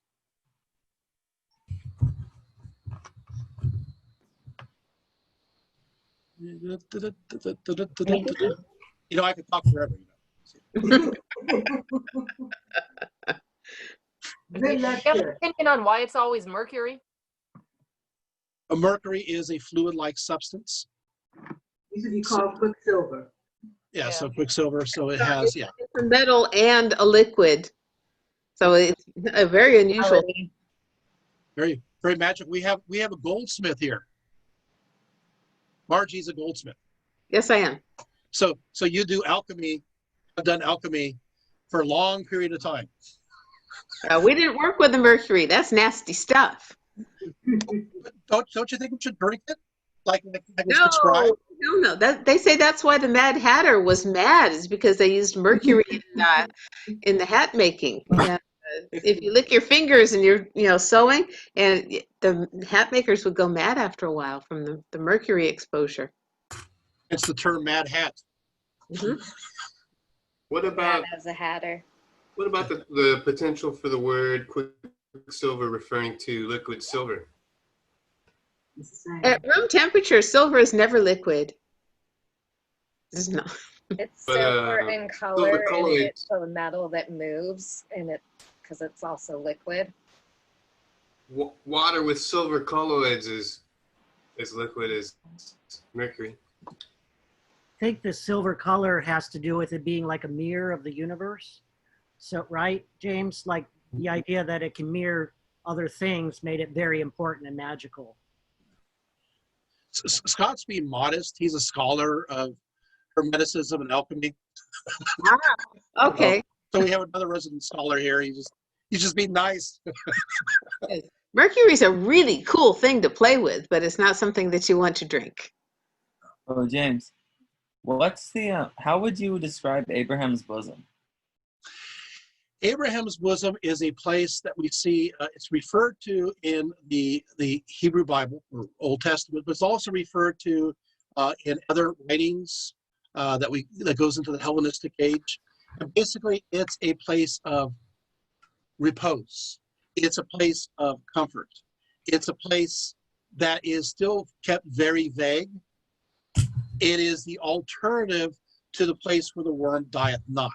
So the idea of this place where the worms that decay a body just keeps on perpetually eating away, almost like the regeneration idea that you're going to see with various intestines of various Greek and Roman, as well as other figures, where the bird eats of the intestines, and then it just regenerates, so the person keeps feeling constant pain.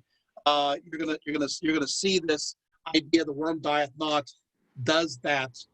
So you're always feeling pain of death.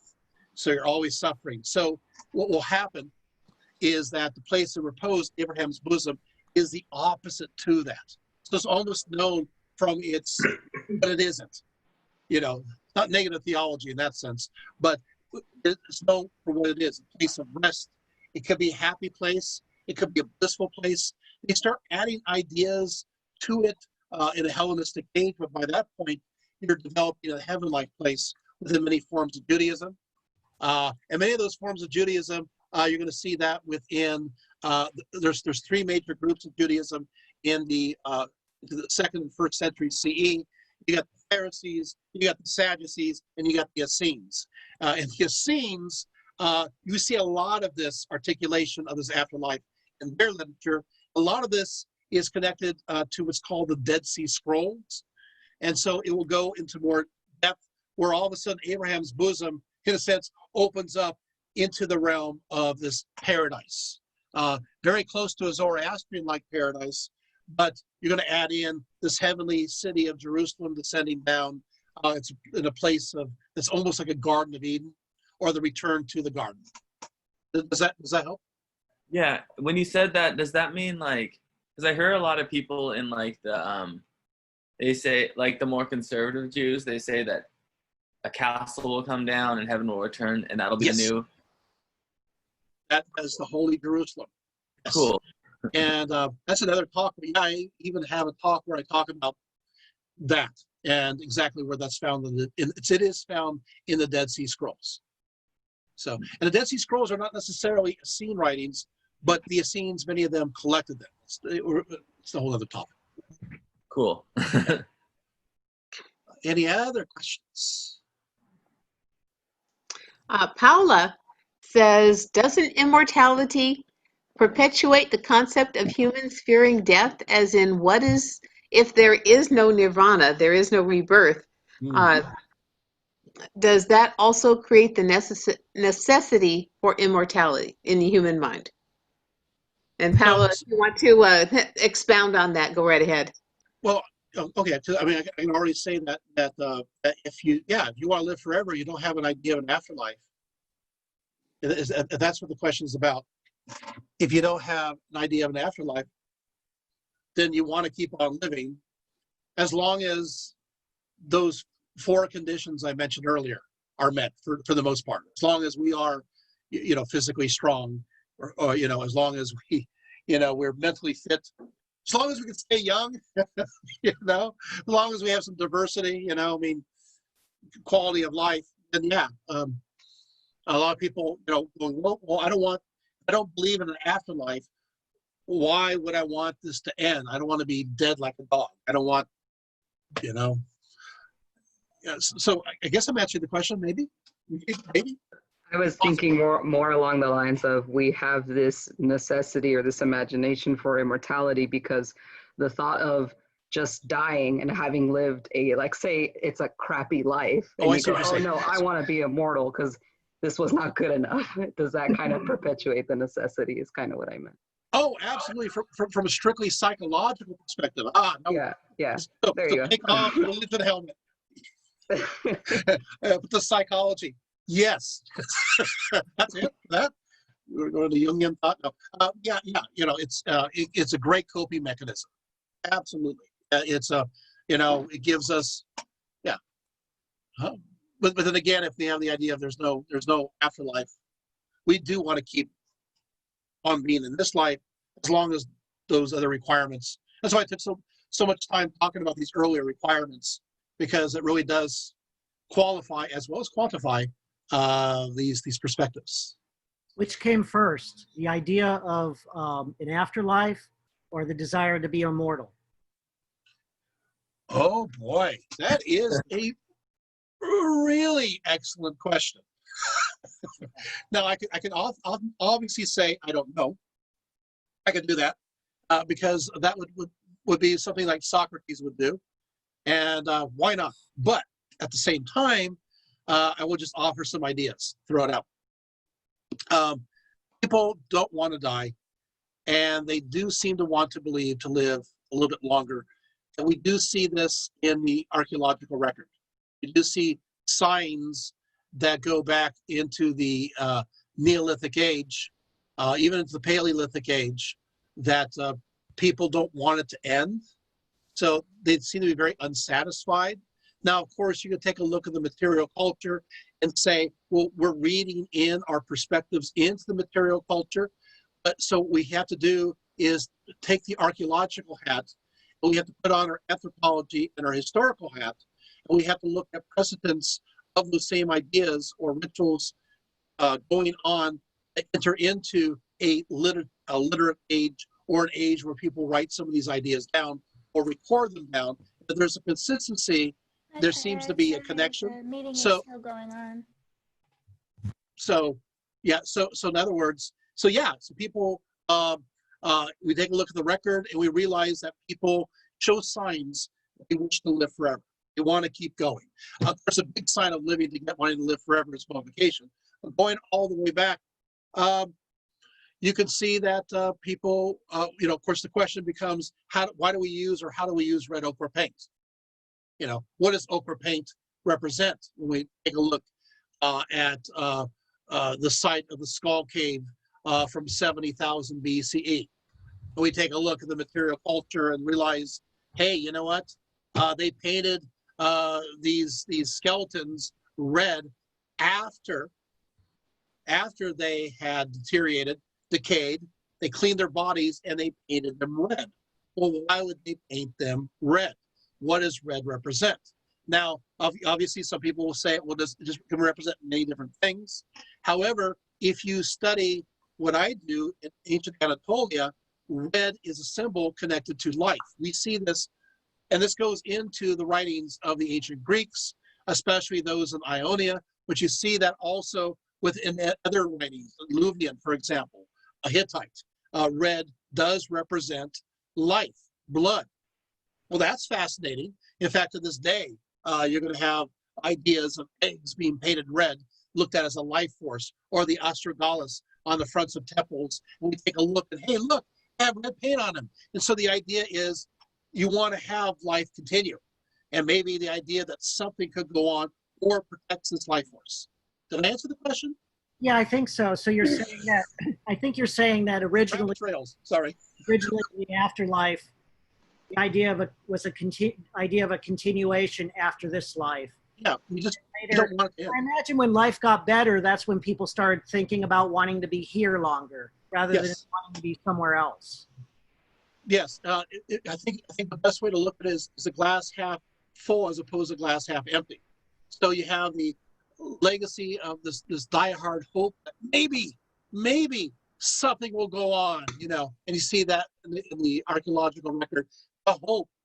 And then as life gets better, it's like, and now that we maybe have this hope, life is pretty good here, maybe it reflects the life hereafter, we start to have more life, more time to think about new ideas, more leisure times to not only think about these ideas, but to write them down. And all of a sudden it becomes, hey, maybe it's this.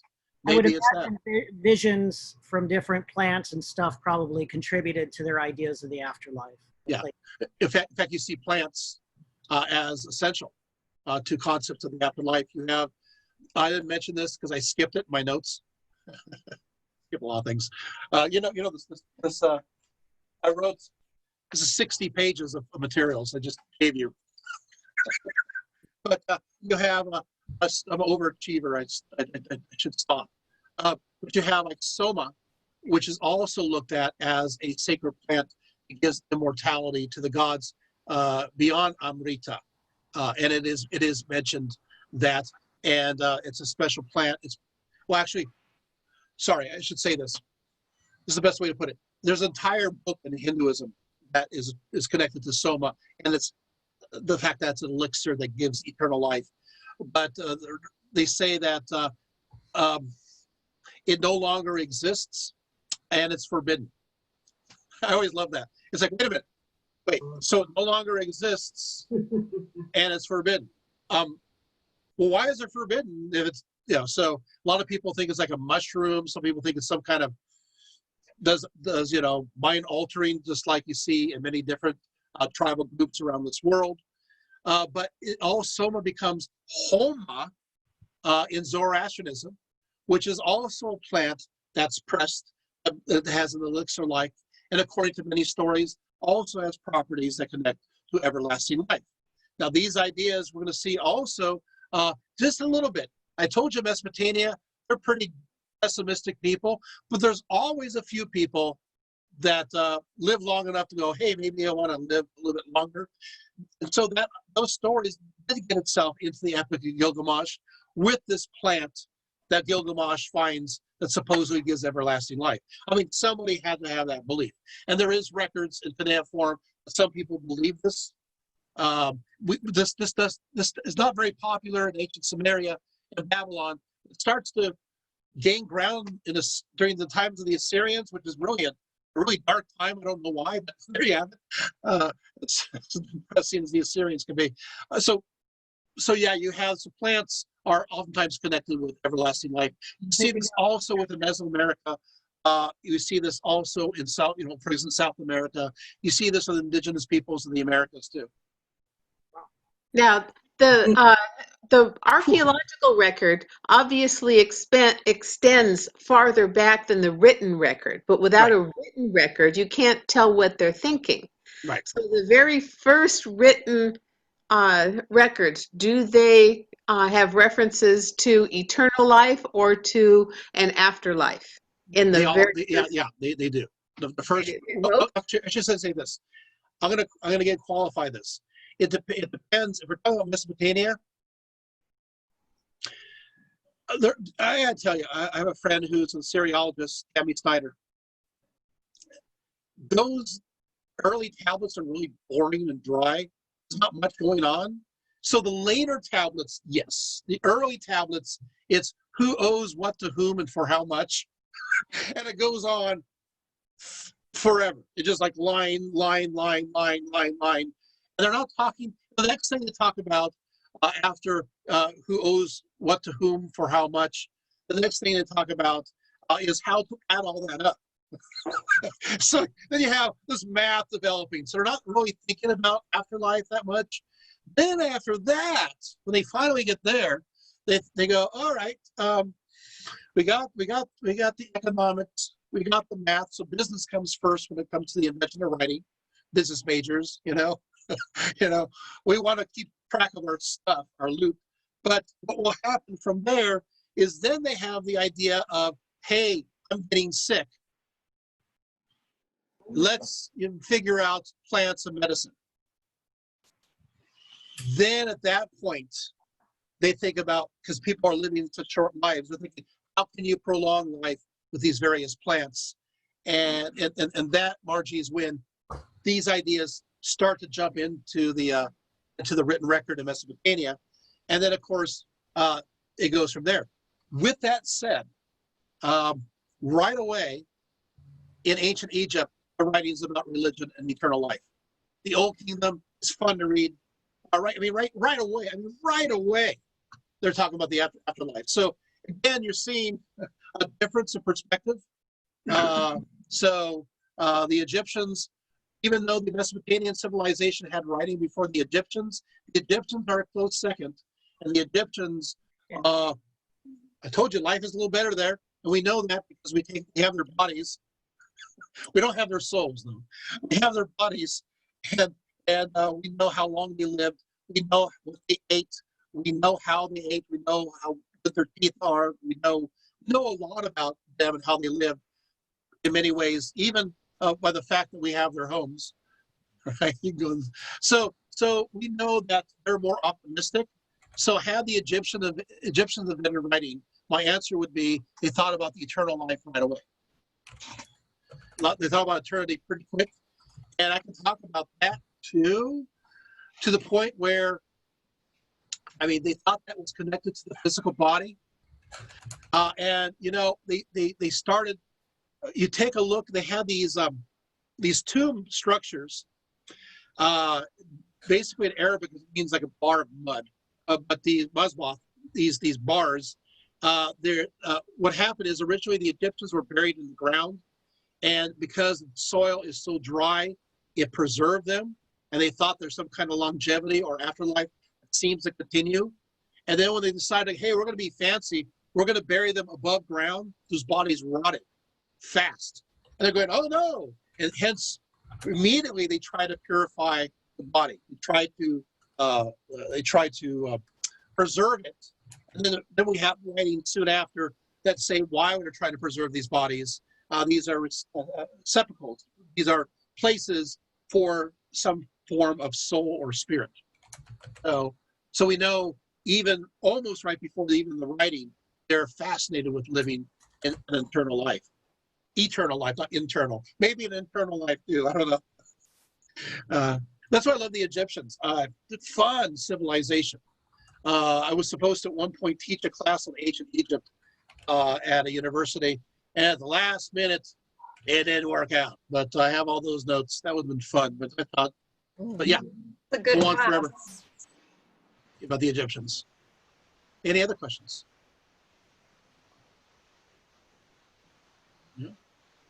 There's some things in the chat about the Sure. concept of self Yes. and how that relates to we want to not be reborn as someone else. We want to keep being us. Mm. I thought that was interesting.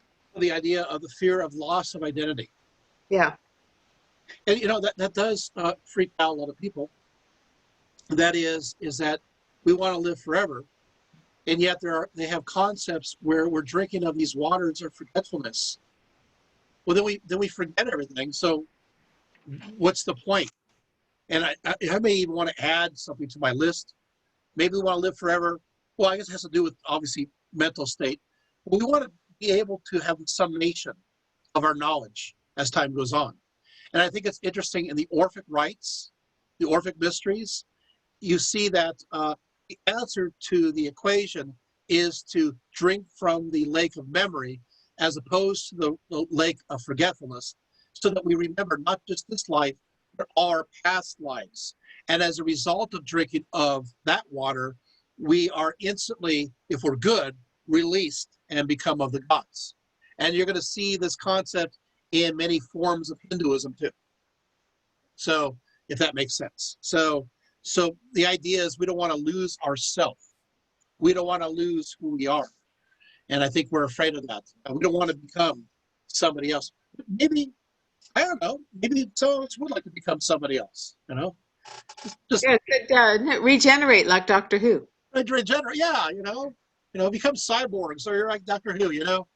Male, female, androgynous, who knows, you know, going through alien, whatever, you know.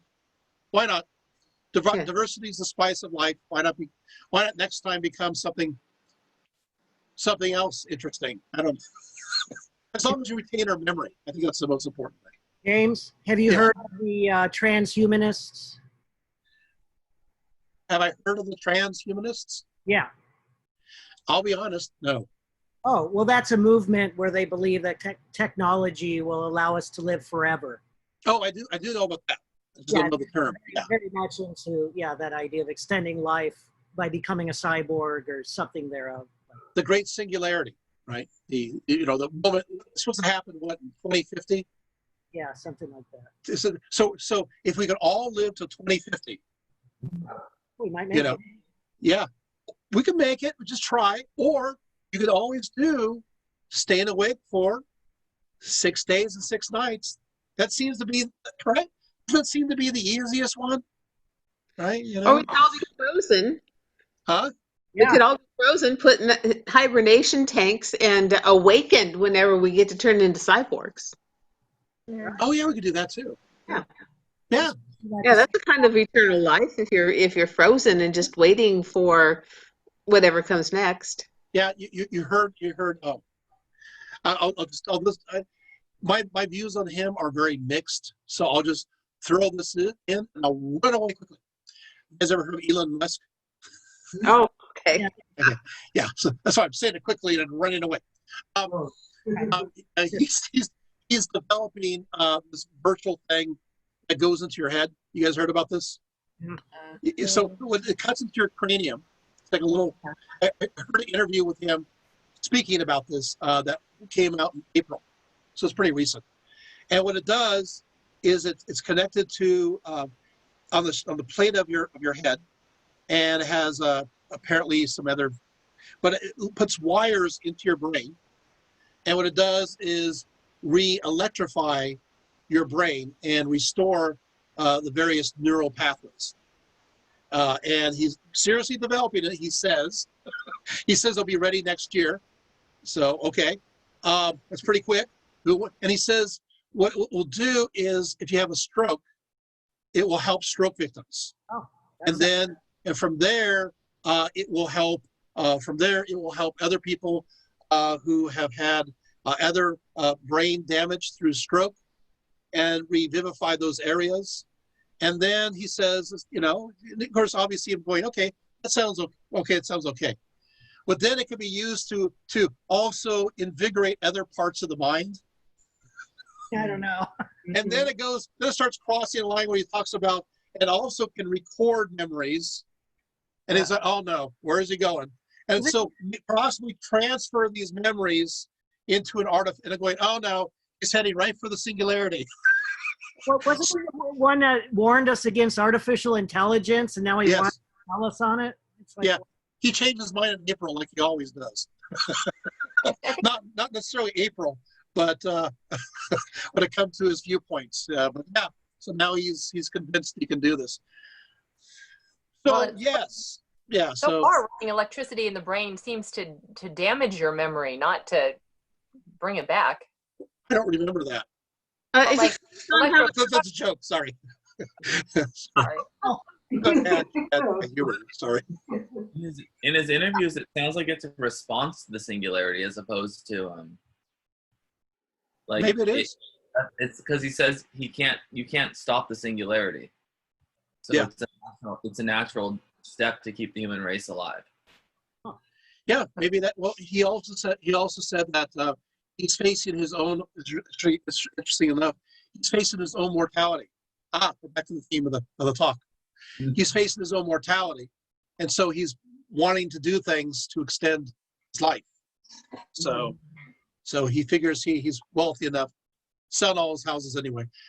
He's wealthy enough to. Yeah, he wants to get to Mars. He wants to get to Mars and live forever. Yeah, because it's taking forever, right? We should have been. It's taking forever. Yeah, what the hell, right? Exactly. We were in the moon in '68, and then we gave up. Yeah. You know what happened to us? So yes. So, but it is interesting when we think about quality of life today, whether it be in medicine, whether it be when we encounter this virus, for example. But when it comes to, we are actually obsessed, health, regimens, diet, we are obsessed with living longer lives. We are. I mean, we are. We just. I don't want to die. I don't think any of us would die. Fun forever. Except for the Buddhist priest in my class, who doesn't want a residue of himself in existence. You know, I don't think anybody, you know, if we have, you know, quality of life, I don't think any of us want to see the credits of our life going up, or not even seeing the credits. I think that'd be cool to actually see the credits, but that's a whole other story. You know, and of course, this course goes into people looking for signs of people living or continuing on, and of course that goes into anyway, ghosts and spirits and other kinds of phenomenology or ways of detecting that life possibly could go on. Our hearts will go on. I'm going to be singing a song pretty soon. Yeah, I was just thinking that's like the Titanic. To me. Bleeding heart. Okay. Any other questions? Yeah, James. Do you have a belief in an afterlife? Do I have a belief in the afterlife? Okay, so since there's less people here, I can actually talk about it. But then again, it'll be recorded, so. But I can say this. Recording anytime you want. Whoever's recording will end up missing. Okay, so but I can be vague. Okay. I can do this vague. So this is a good story that can be preserved. Okay, so do I believe in afterlife? The best way is, I was 17 years old. I was at the beach with my friends. We're having a great time. This was south of Hotel del Coronado. And we got this great army raft, and huge, and happened to be El Nino because I was 17 and not thinking. And so the waves are gigantic, enormous. And we got this huge army raft, and army rafts have all these ropes and cords and everything else. And so the army raft went over these gigantic waves. And then all of a sudden we saw this giant wave that just kept going and going and going. Everybody jumped off. I was in the middle. I couldn't get out in time. And I was caught in the tube. And it crashed down on me. So I had this interesting experience where I can't breathe for a very long time. I had salt water going into my mouth and into my throat. I went through this whole passing out fun. I saw a light. I did see a light. I did see something. And I won't say any more about that. Does that make sense? But I did experience something that seemed very unusual. Now, it could be something that has to do with the brain losing oxygen, you know, because that happens, the brain shutting down. There's a whole bunch of psychological reasons for this. Neuroscience doesn't. Neuroscience, you can go there. And there's a whole bunch of other things that I could say. But the problem is, it was, again, we're being recorded. It was too well articulate, too interesting to seem like the brain is just shutting down slowly but surely. So something seemed to be carrying on, if that makes any sense, where I was looking at myself. Does this make any sense? Yeah. And I'm going, how can I know certain things? And after that point, I found myself on the beach being resuscitated. So Frank Ken Shimmer rescued me, but that was, so yeah. So if I answer your question, pretty good. So a sense of something else out there, but you were still alive, so not exactly an afterlife. No, but I felt myself not being myself or pulling away from myself. And so, you know, there's a few people here, even in this group here, had experiences like that. It doesn't mean it's evidential. Are you guys following? It doesn't mean it's evidence of anything. Mm-hmm. It could be nothing at all. But at the same time, I think the problem with us today is that we immediately say, it is not that. Does that make sense? So we go to the immediacy that it's not that. I like living in the realm of in between. I like saying, oh, it maybe not that at all. But it may be something, and who am I to know? Does that make sense? Who am I to fully know what the experience is? And so I don't think everything could be qualified or quantified scientifically. But at the same time, if somebody says it's this, it's the brain shutting down, I'll be the first one to go, yeah, maybe it is. You know? Does that make sense? I'll be the first to say, yeah, okay, possibly. But if somebody says, hey, maybe you did experience this, if I articulated more, gave you more information than I'm giving you now, then, you know, yeah. And a person will say, hey, maybe it's this. And I'll go, yeah, maybe it is. So, but do I think there's an afterlife? I look at the summation of all human knowledge, and I think it's hubris to say there's no absolute certainty that there is no absolute afterlife. See what I did? I played a game there. There's sure a lot of so I did the tap dance. You know, there's the tap dance. You know, so I think dodging the bullet, huh? Yeah, dodge the bullet right there. Well, never say never. You know, don't give up on science just yet. Never say that. You know, there are no atheists in foxholes.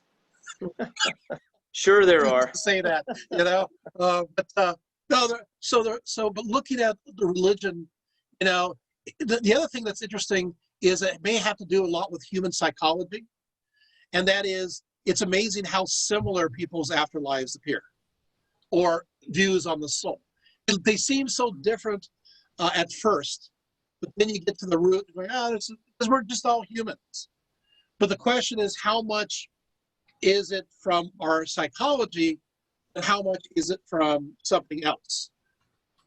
We're back to that same conundrum, we don't know. Well, and how we interpret reality manifests differently, but in the end, we're still all human, so there's going to be plenty of overlap. Yeah, oh yeah. Is it part of a human experience?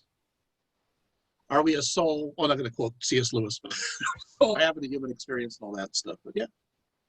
I read a book on hallucinogenic drugs many years ago, and one of the things that I remember about it was that the hallucinations that you have are similar, but depending on the society that you live in. Like if you are a Navajo Indian, you will see your Thunderbird god going around in a circle. If you're in China, if you take the same drug, you will see a Chinese image going around in a circle.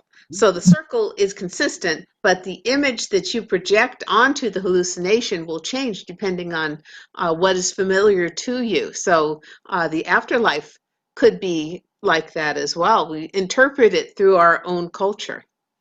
I love that. I actually love that a lot.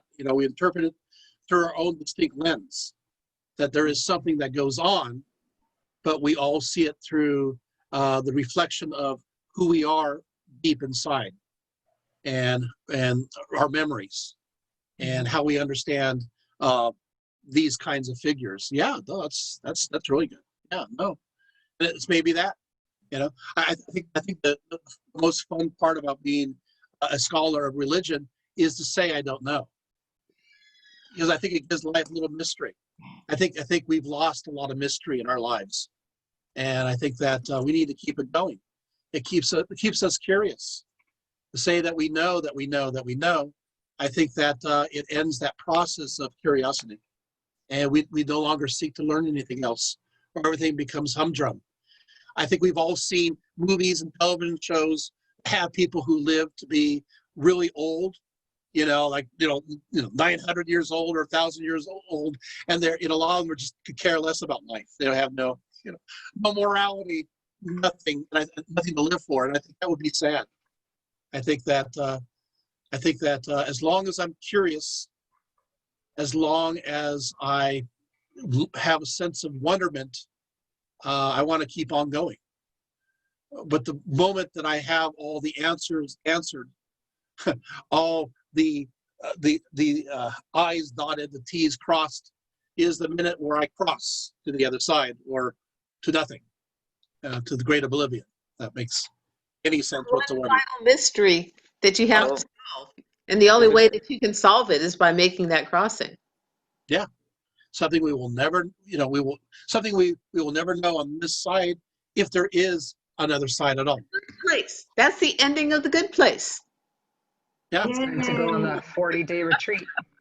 Or 3-hour tour. 40-day retreat. James, I have a question for you. Yeah. From the experience that you were describing when you were 17, is there anything that's changed about you since then? Everything changed completely after that. Everything completely changed. Everything.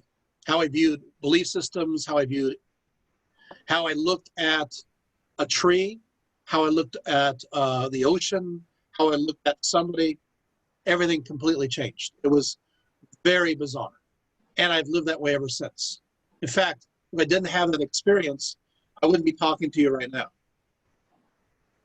Wouldn't be even interested. Does that make sense? So I realize a certain vitality and enthusiasm. And I realize that each day could be the extremely last day. I mean, this could be not just each day, each hour could be the last one. So I just fill each one up as much as possible, like a cup overflowing. Yeah. So I even afterwards, this won't make any sense but I even see it has nothing to do with the eyes. I would even see, like, notice the veins in the leaves and the way the dew and I mean, it's very, everything just popped out. And I used to write journals. They still do. I have journals solid from 1981 to 2003. It starts again 2006 to this day. Every day is recorded. You know, there's a memory. And I think that, and I reread them. You know, do you write it for other people? No, I reread them for myself. And I reread to fully enjoy the experiences I had in the past. Because I think that, and I bring that into my constant memory. That helps. So life is to be cherished. I hope that answers. Yeah, so everything changed. I had a few epiphanies in my life. What you're saying there is often reported by people who experience near-death experiences. Yeah. So from a scientific perspective, I got a reboot. you know, well, that'll definitely shake you up. Yeah, start, stop. You know, hey, you know, get rid of the fragmentation, clear it up a little bit. But I think that I think it's important.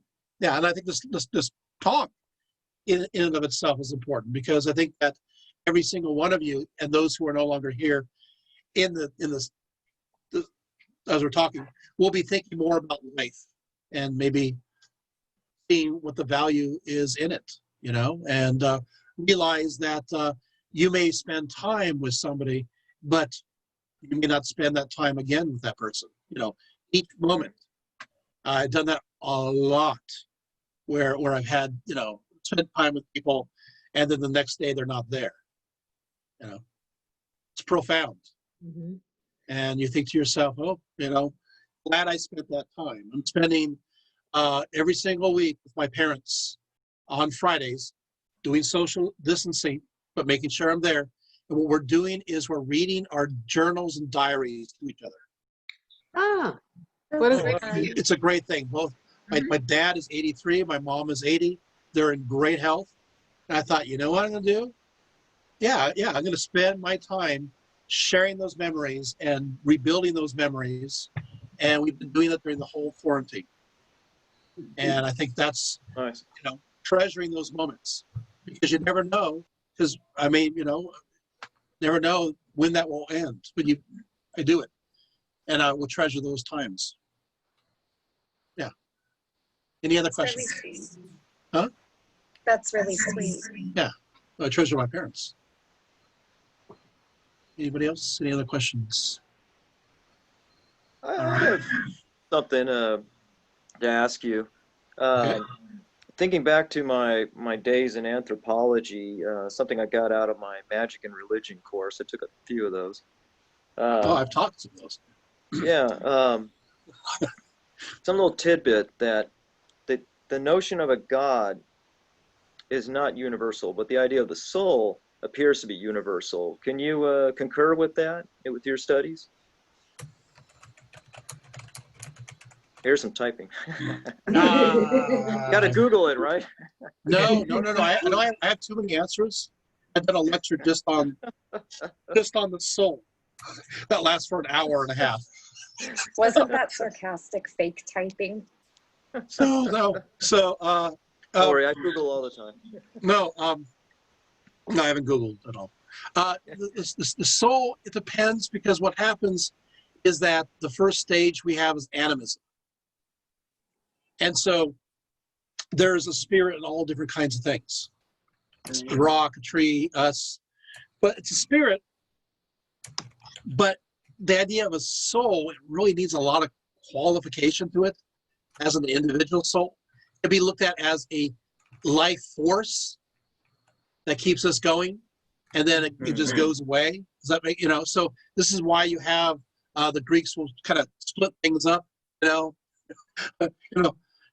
So you'll have the concept, and then of course they'll split up different ways. We have body, soul, and spirit sometimes, and that gets interesting.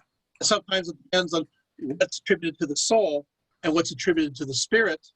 What you saw with the Egyptians, you got 5 different concepts going on there. It becomes more elaborate. But I think the answer to the question is that in ancient times, okay. So people live to be to the age of 15 to 20 years of age during the Paleolithic age. And because people are not living very long, that means, and because, you know, mom and dad died within 3 to 4 years of your lifetime. Are you guys following me? It's not much when it comes to the succession of any kind of memory. And so knowledge is pretty short-lived. So, so for them, they're not thinking very complex thoughts during the Paleolithic age. Let me answer your question, Jack. So a notion of a soul is probably not on the priority list. Being eaten by a ferocious monster probably is on that list. You know, trying to find a great place to survive, to be able to eat. So migrating from place to place to place to place. So you have very rudimentary ideas that we have a life force in us that animates us, and then when a person dies, it seems to go away. So in that sense, it's a soul, but it doesn't have all the apertures and other additions that we see in the place to it, because they're not living long enough. So, am I answering the question? Well, apparently, the question does have to consider a time factor, apparently. A time factor of being able to cognitize, being able to be evolved enough to understand something as complex as the soul. Now, you do have many scholars will say the fact that we dream gave people a belief in the afterlife. So this is theoretical. You're going to see this in writings from the 19th to 20th centuries. Even like William James talks about this in his writings, and that is the fact that we dream. Somebody dies, and we dream about the person who died. And so we think, that person must go on because I dreamed about him. And we've been able to, we all dream. You know, this little blueberry here, little doggy here, she dreams too, you know? Running away from something, you know? Or the kitty's little whiskers going, right? So we all dream, and we all dream of things that we see. And so that could be understood as, well, maybe this person, you know, I dreamed of dad who died when I was 4 years old, because this person is now 10, 11, you know, and they, he must continue to live on. Sorry. I know I'm a dead hard realist when it comes to the Paleolithic age. I'm no fun. I go through all the artifacts, I go through the bones, bodies, I date them, I show how old they are, and I just ruin everybody and say, you know, not much is going on, and they're not living long enough to really enjoy much or think that much. And well, regarding my that's why question, what about evolution takes forever? Huh? Yeah. Regarding my question, how about currently? Would you say that the soul or some concept of the life force or something of the kind is universal? There's always exceptions to every rule. I would say that it is more or less, but not quite. Think about Buddhism. Buddhism doesn't recognize a soul. There's no admit. You know, so you're gonna have, and you still have animistic ideas and beliefs and perspectives in certain places of the world today, like for example in Amazonia.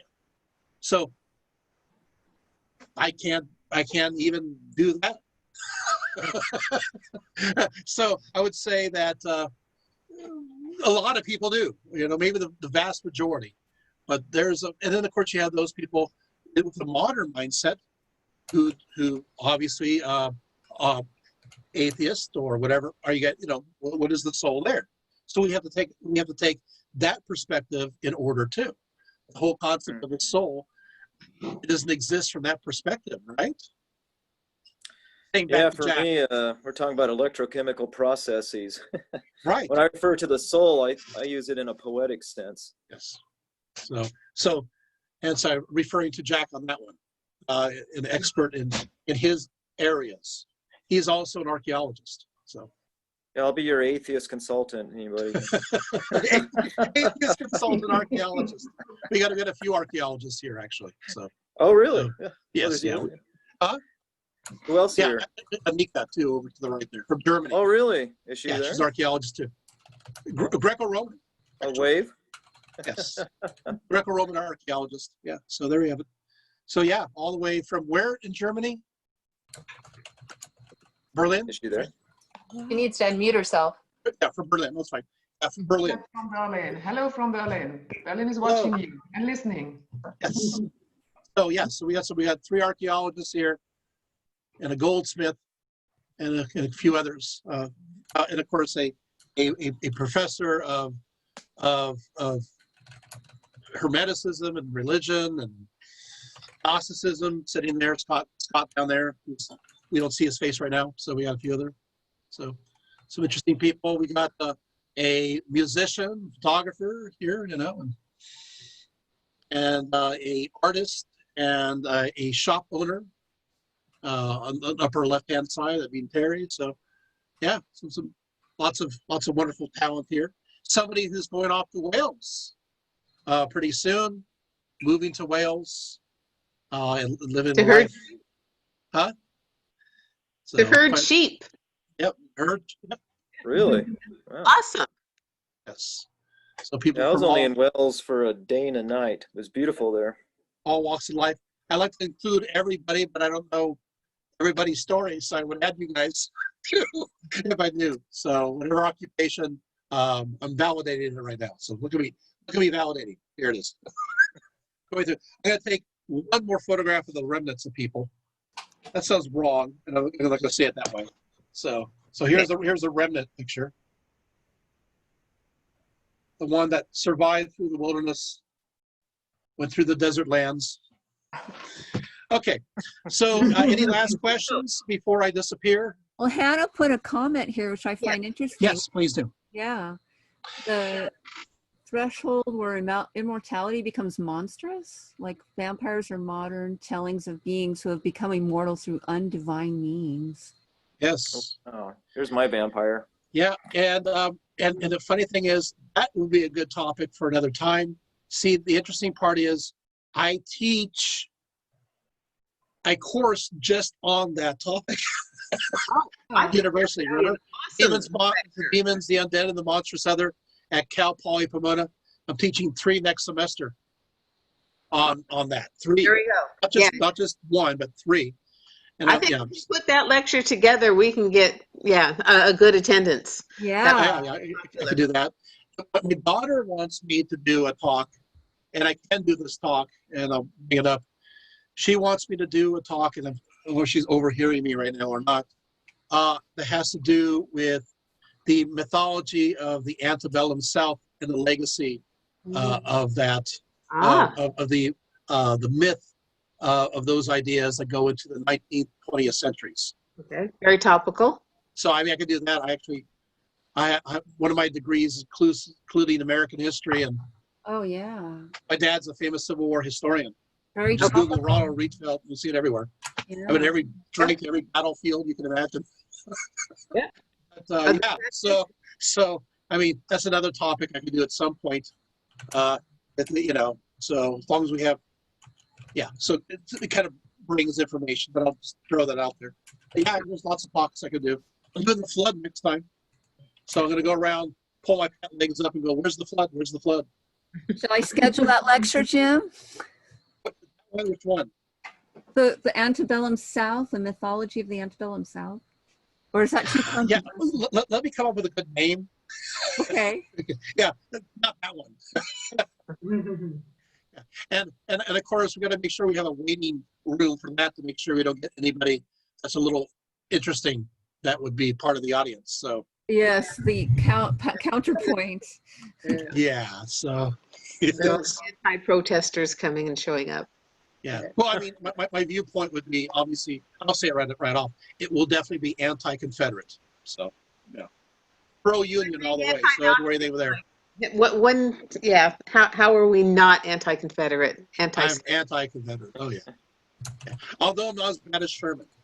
So don't worry. Yeah, I'm not going to do that. But no.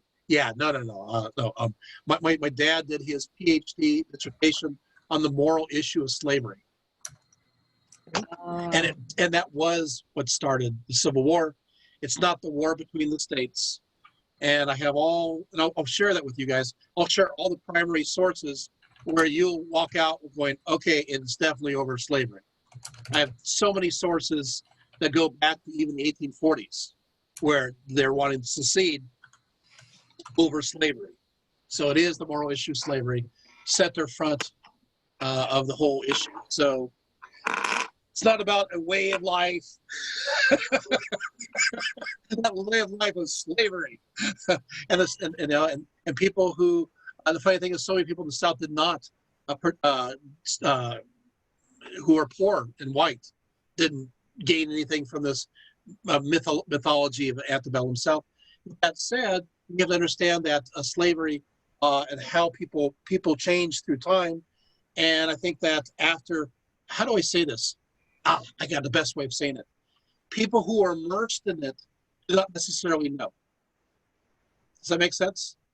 So it is accountability comes when a person realizes. That's where accountability comes about. And I make that very clear. There's some slave owners who became, after the war, fully against slavery. Does that make sense? Because they realize that. So we have to be very careful about that. It reminds me of, for example, when Montezuma, he took the Spaniards up to the top of one of the pyramids, looking over, actually on top of the pyramid of the sun. And they're doing human sacrifice every 4 to 5 minutes on top of the pyramid of the sun. He's showing these conquistadors, he's saying, wow, take a look at the view of my beautiful city. Yeah. They're not seeing, they're looking at their city, human sacrifice. And he's like, look how beautiful. He got them to take a look how pretty it was up top, on top, not the human sacrifice. He didn't even see it until they had to inform him, according to Bernal Diaz, that, hey, maybe this is not a good idea. It's all he knew since he was young. So we got to be very, very careful. Yeah. So, and there are some areas of gray areas. I will mention that I was partly raised by a Holocaust survivor, Corrie ten Boom, and she worked in the Dutch underground. She was thrown in a concentration camp, let go because of a clerical error. But the interesting part is that for Queen Wilhelmina, she supplied a list of people who were thought were Nazis that were working on the inside to help save the Jews that nobody knew about, and got them off death row. Does that make sense? Because it's a gray area. Are you following? And see, the problem with us today is we're too cut and dry. That person's bad, statue goes down. But he did all these other things, and he was sorry about it and had a great life afterwards. Statue bad goes down. Washington, one of our great leaders who stepped down, they would have made him king.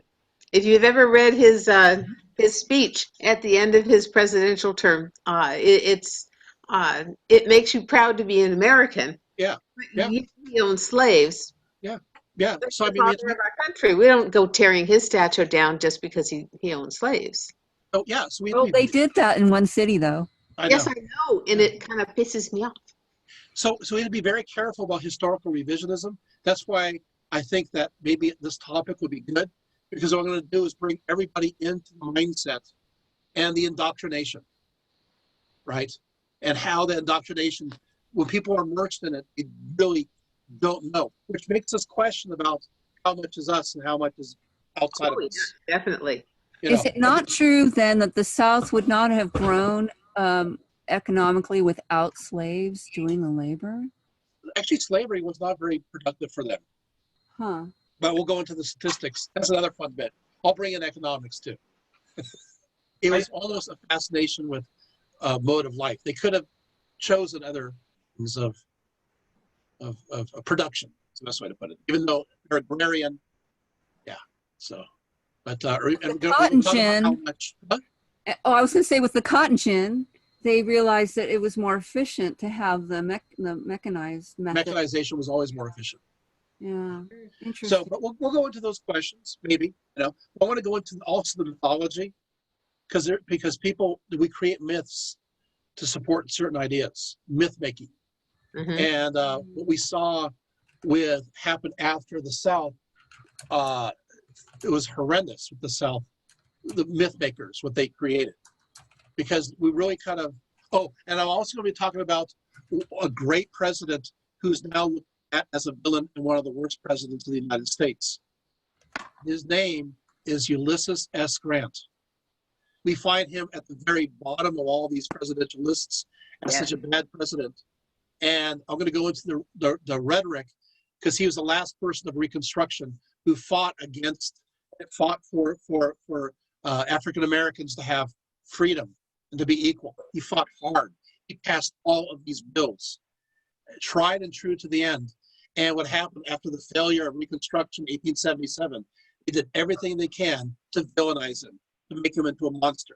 To this day, he is at the bottom of the list, even when it comes to even more liberal scholars. They'll go, oh, he's awful. And they'll say corruption, they'll say all these things. Sorry, revisionism, total revisionism. So it should be fun. So my family, of course, owned a plantation. And my grandfather was a baby when Sherman came through and burned down their plantation. We have very long-lived people, so it may sound impossible, but no. And what I was always told was, that he was illiterate because they charged white people to go to school, while the black people got to go for free. And so he only learned mathematics because he was working in the fields with little black children after school, and he learned from them. That kind of thing true? You had, under Reconstruction, you have enforced education of African Americans. It's sad. What happened is many of those who are of the rural areas that were not African Americans, but who were not wealthy, fell between the cracks a little bit. Kind of like our society in healthcare. And so you have that. I mean, that's, again, it's something of history, and it seems offensive, but it's a recording of history. Reconstruction, however, were very successful for a while, but it was, remember, the parties switched. It was the Southern Democrats that were against. Oh, I get so tired of pointing that out. They're the ones against Reconstruction, and the Southern Democrats were the ones that kept pushing for these ideas related to putting African Americans back into bondage. And then what happened is after, or send them to Liberia. Yeah, starting with very slow, but starting with Woodrow Wilson, and then really with Franklin Roosevelt, you have the beginning of the switching of the parties. Eisenhower fits in both as a Republican and as a Democrat, but you have the switching of ideology, and that continued.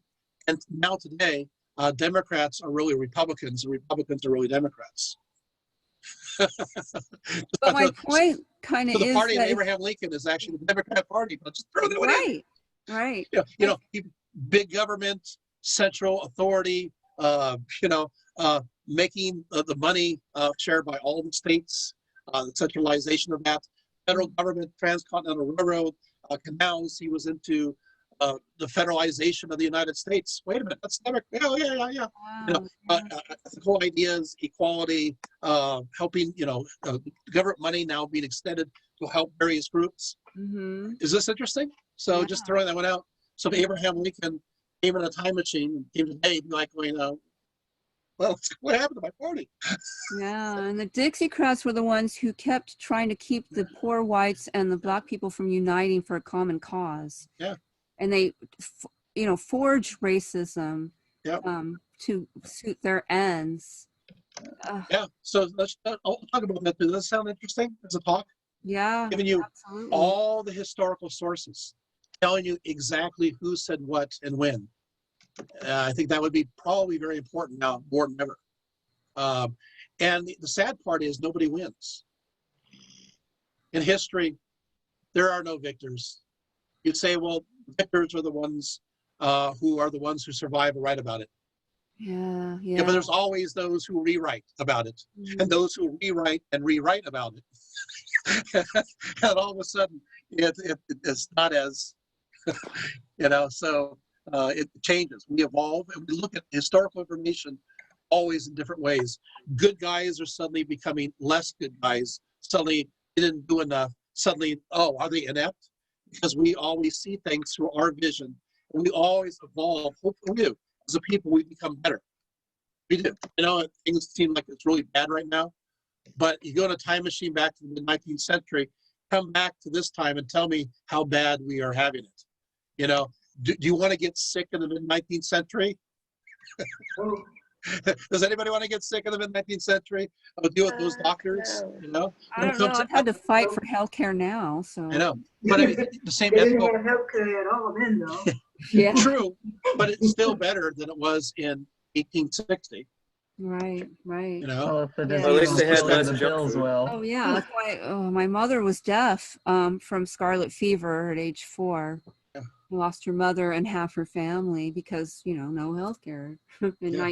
what was it, the 20s, 20 something. yeah. So I mean, it is something to think about, and I think that also when it comes to ethics, my daughter does a great rhetorical tool.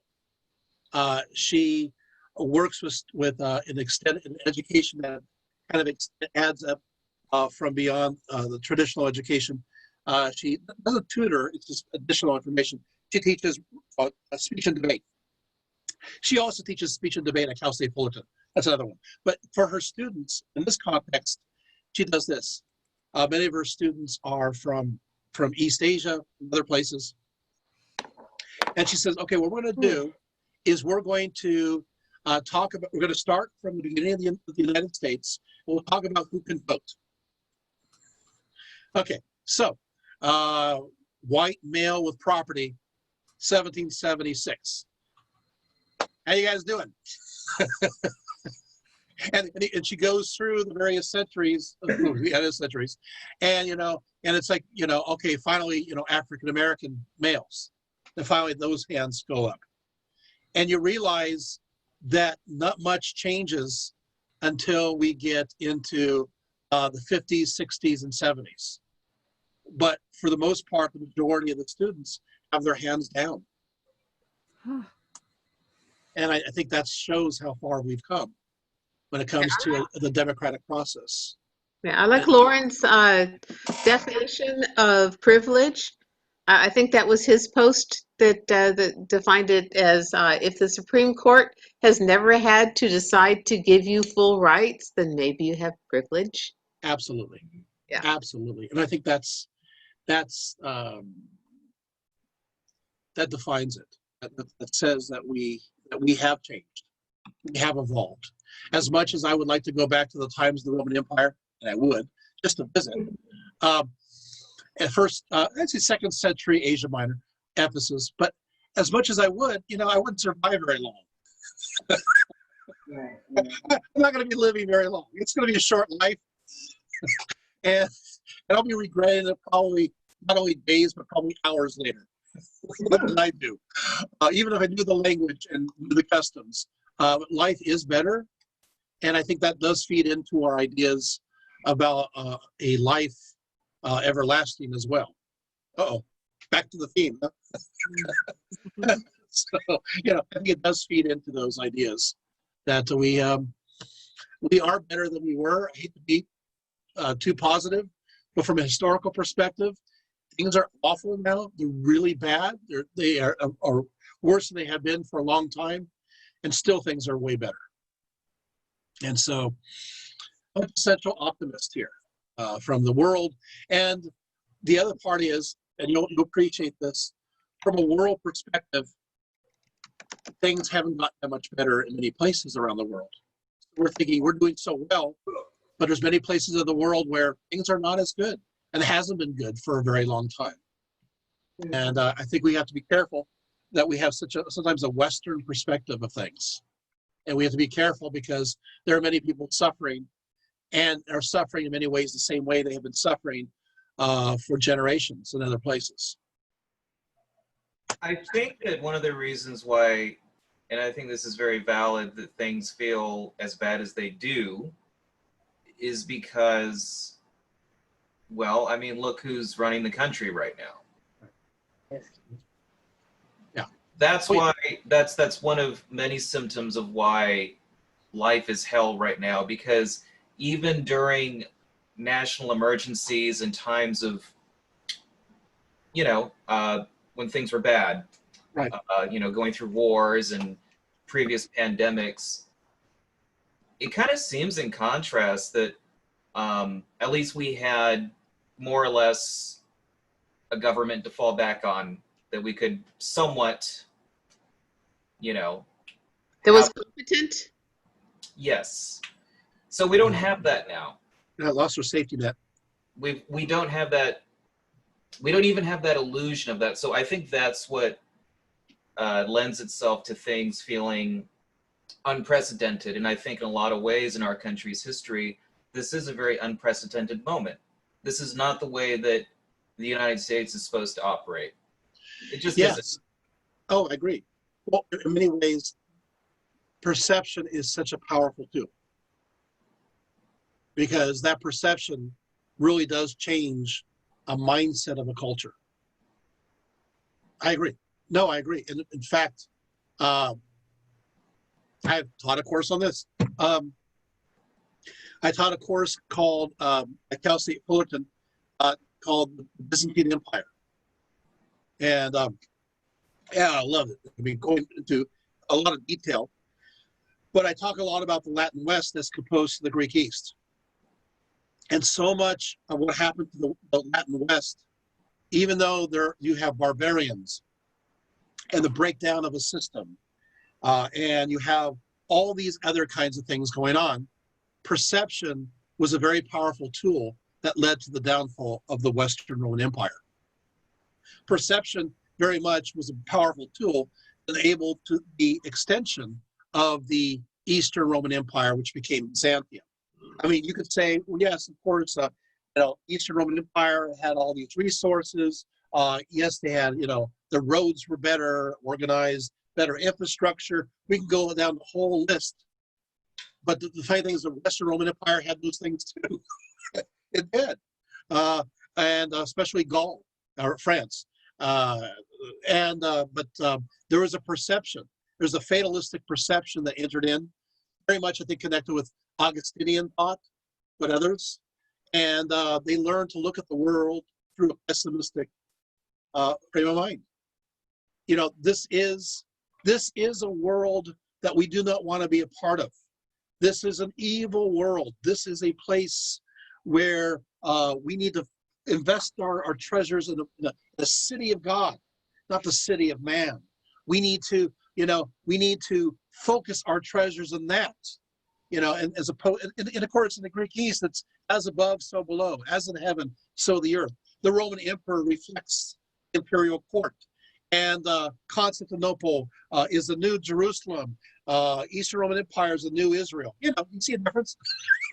I mean, I'm really summing up in a really short way an entire semester, but it does. There's so much evidence for it, and I'm worried for the United States, of what you just said. It's kind of fun to point down. See there, that I'm afraid that we're going to build into that idea that will enable our own collapse. Well, yeah, I'm definitely seeing to a degree that we're not only having a reevaluation of our own history, we're having a very polarized perception of the founders of this country. For example, the toppling of statues have gone from Confederacy guys to George Washington and Thomas Jefferson. And while I think that there is room for critique for George Washington for being a slave owner, right? Oh yeah. I do think that there is another side to it, which is it wasn't right.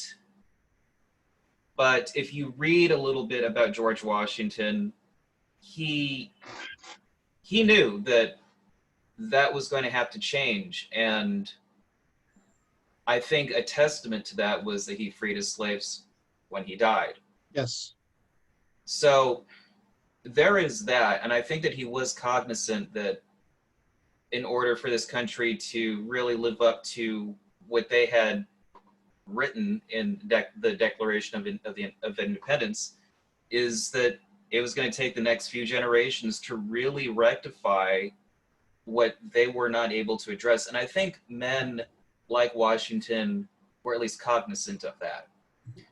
I think the problem with presenting that sort of view, though, is it doesn't really fall on one side or the other of our political discourse. It's kind of somewhere right in the middle. Mm-hmm. I think that a lot of people right now are struggling to kind of find that nuance, because isn't that what history is kind of supposed to be about? Is we sort of evaluate, you know, these different situations in the past by trying to understand all sides of it. And I think it's actually very difficult for people in general to absorb things with taking like the gray area into consideration as well. It's very easy to have a very polarized sort of black and white view of the world because it's easier. Yes. But it's also very alluring, like given what we're going through right now. So I don't know. I think Washington definitely deserves credit, but I also think at the same time, yes, he does deserve you know, a degree of ridicule. I mean, he was not a perfect man, right? No. And I think that more of that critique, I mean, I think is more understandable towards Jefferson, who never freed his slaves. I don't know what we do with that. I mean, I kind of have mixed feelings about that when I hear people toppling statues of Jefferson. Oh, I think they're making a point by toppling the statues, and that when this is all over with and we settle down into some kind of you know, whatever this is going to become, hopefully you know, with equal rights for all, but I don't, you know, have a lot of hope that that's actually going to be what happens here. I do hope, but I don't have a lot of hope. But like whatever it is, the fact that we overreach a little bit on certain things, you know, that's going to happen, and we will come back to some kind of a balance point. But you know, a couple of statues of Washington going down in order to achieve whatever comes from this, I can deal with it. Yeah, and I think that we have to think about the long view. How do I say this? 100 years from now, let's just say we're still here, and we will look back at this time and we will say, how backwards were they? You know, wow, you know, Obama really should have done more.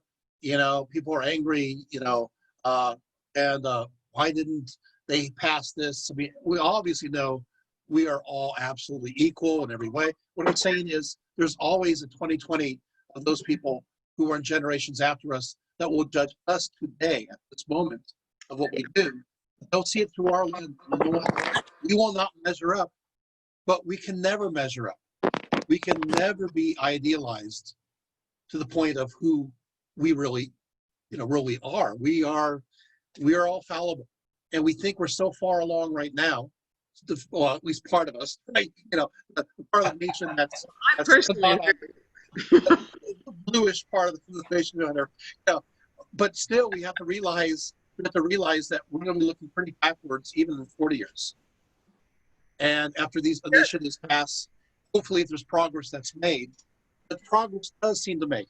In history, we make a bunch of fits and starts, but we take 3 steps forward, 1 step back, but we still go forward. And still within 100 years, we'll be looking at us and we'll be judging these people who tried everything they could to do what they knew was best, and not thinking of options that they're thinking of 40 to 50 to 60 years from now. It won't even be in their mindset that these are possibilities or possible solutions. And so my fear is that we got to be very careful about judging Abraham Lincoln and some of these other figures because they are immersed in a certain culture. And the fact that they saw something different, even in a small way, and moved us that much forward, in my mind, is heroism. And we cannot put him or put them we cannot be their judge and executioner within a 21st century context. Agreed. We have to judge them from the time that they live in. Yep. And from that time they live in, whether they advanced us or we regressed. And that's why I have difficulties with people pulling down statues of individuals who really imagine a better world and tried their best with all they knew from their upbringing and their backgrounds, because they didn't have the kinds of ideas and perspectives that we have 200 years later. Well, I think yeah. I completely agree with you. I think that I think what we're struggling with right now is simply the acceptance of our past as a nation. It's accepting the roots of this country, both good and bad.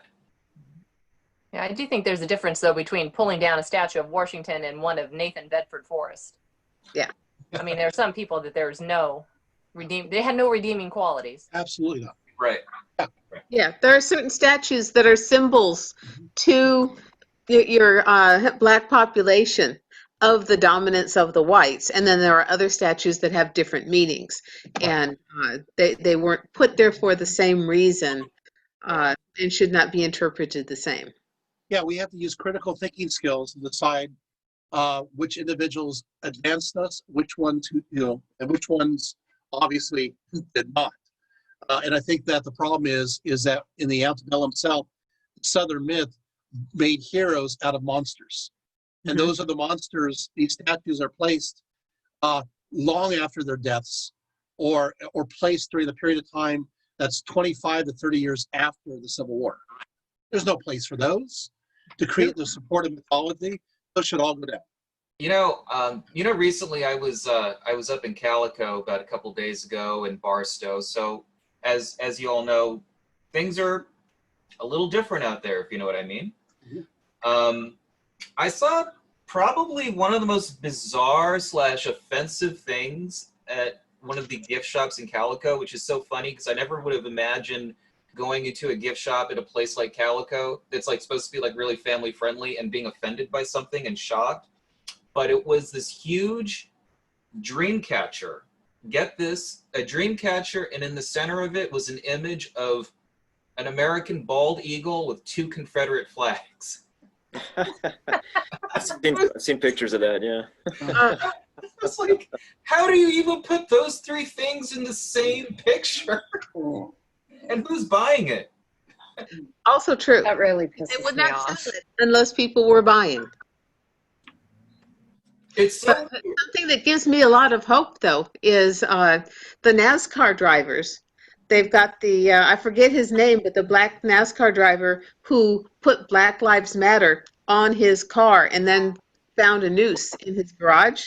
The other NASCAR drivers marched him out onto the track in support of his position and, to take a stand with him. And that's NASCAR. You just don't get much more white Southern than that. And did you notice all of them in their suits? They had different colors for different teams. They really looked like a little bit of a pride parade. I'm sure that was not intentional. That's really what Don't tell them that. That might be pushing it too far. Yeah. Probably true. Yeah. Well, I think that the summation of things that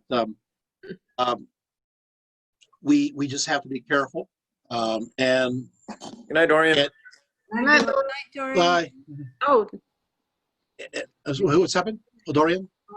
Dorian, and just make sure that strive hard to judge people from the context of their age, their period of time that they thrived, and be careful with judging from this perspective. That's my main point, and I think that we I think that because we're going to be judged the same way, so we have to be careful during this time. I think that the world is watching us right now, but I think that generations after us are watching us during this time too, and we will be judged, maybe even look more closely for what we do. That's interesting. Is that the ghost of the that? machine? Right. Gremlins? I know it's. Was that there before? Is it, or is this? What is that? John, is that you? It says John is talking. No? What is it? It's like a bug or something. Okay. Yeah. Computer voice. Yeah. All right. Oh, any other That's some questions? strange whoopee cushion, I think. Yeah. You guys have a great time? Is this fun? Great time. Yes. You guys, Good all right? times. So, yeah. This is. If you guys may not know, we do these kind of Zoom things every now and then. But I want to say that we're going to do 2 weeks from now. It's going to be a flood story. Is that right? Yeah, Mhm. on the 6th. Wait, July So- 8th. July 8th. And you know me, it's not going to be just me talking about flood stories. You know that, right? It's, the idea of the apocalypse. We're going to go into other facets. That would be a very boring talk otherwise. We're going to be going into looking at different beliefs and perspectives regarding flood stories. And I'm going to be doing some storytelling. I'll be telling indigenous peoples in the Americas flood stories. So just to That'd be throw cool. things up. So don't think this is just going to be the Judeo-Christian flood story. We're going to go all over the world and even go into Vietnamese flood stories. I mean, we're we're going to go into Korean flood stories. So we will go into a nice sense of diversity, and maybe we'll come out of it wondering what these flood stories could possibly represent, whether they did or did not happen. But there's something to it. And then maybe after that, I'll be doing the antebellum South. Does that sound interesting? Yeah. Going into these issues. Oh, sure. The more facts we have to back our arguments up, the better off we are. You're going to be so dangerous. I'm sorry. Ooh, I like This that. information is it's so dangerous. Many of you been to the South, and can I tell you a story just quickly? Okay, so my dad is he's the one who discovered the last photograph of Abraham Lincoln. I'll tell you more about that in a few moments. Very famous Civil War scholar. Anyway, so I'm in Arkansas, and I'm at Fort Smith, and I'm in an antique store, and I'm looking around, and there is nothing. There's Confederate flags everywhere, and he's very happy. He's showing off his stuff. He has all these Confederate bullets, Confederate guns. He has stacks of Confederate money. He says, yeah, we're discovering a lot in Fort Smith because we're tearing down the old Victorians, which of course I'm upset. And apparently many of these former Confederates were hiding their Confederate money in the walls. And so these are now, being sold. He's sitting there going, oh, you like the Civil War? And he's all, oh, I love the Civil War, he says, with his little breathing apparatus.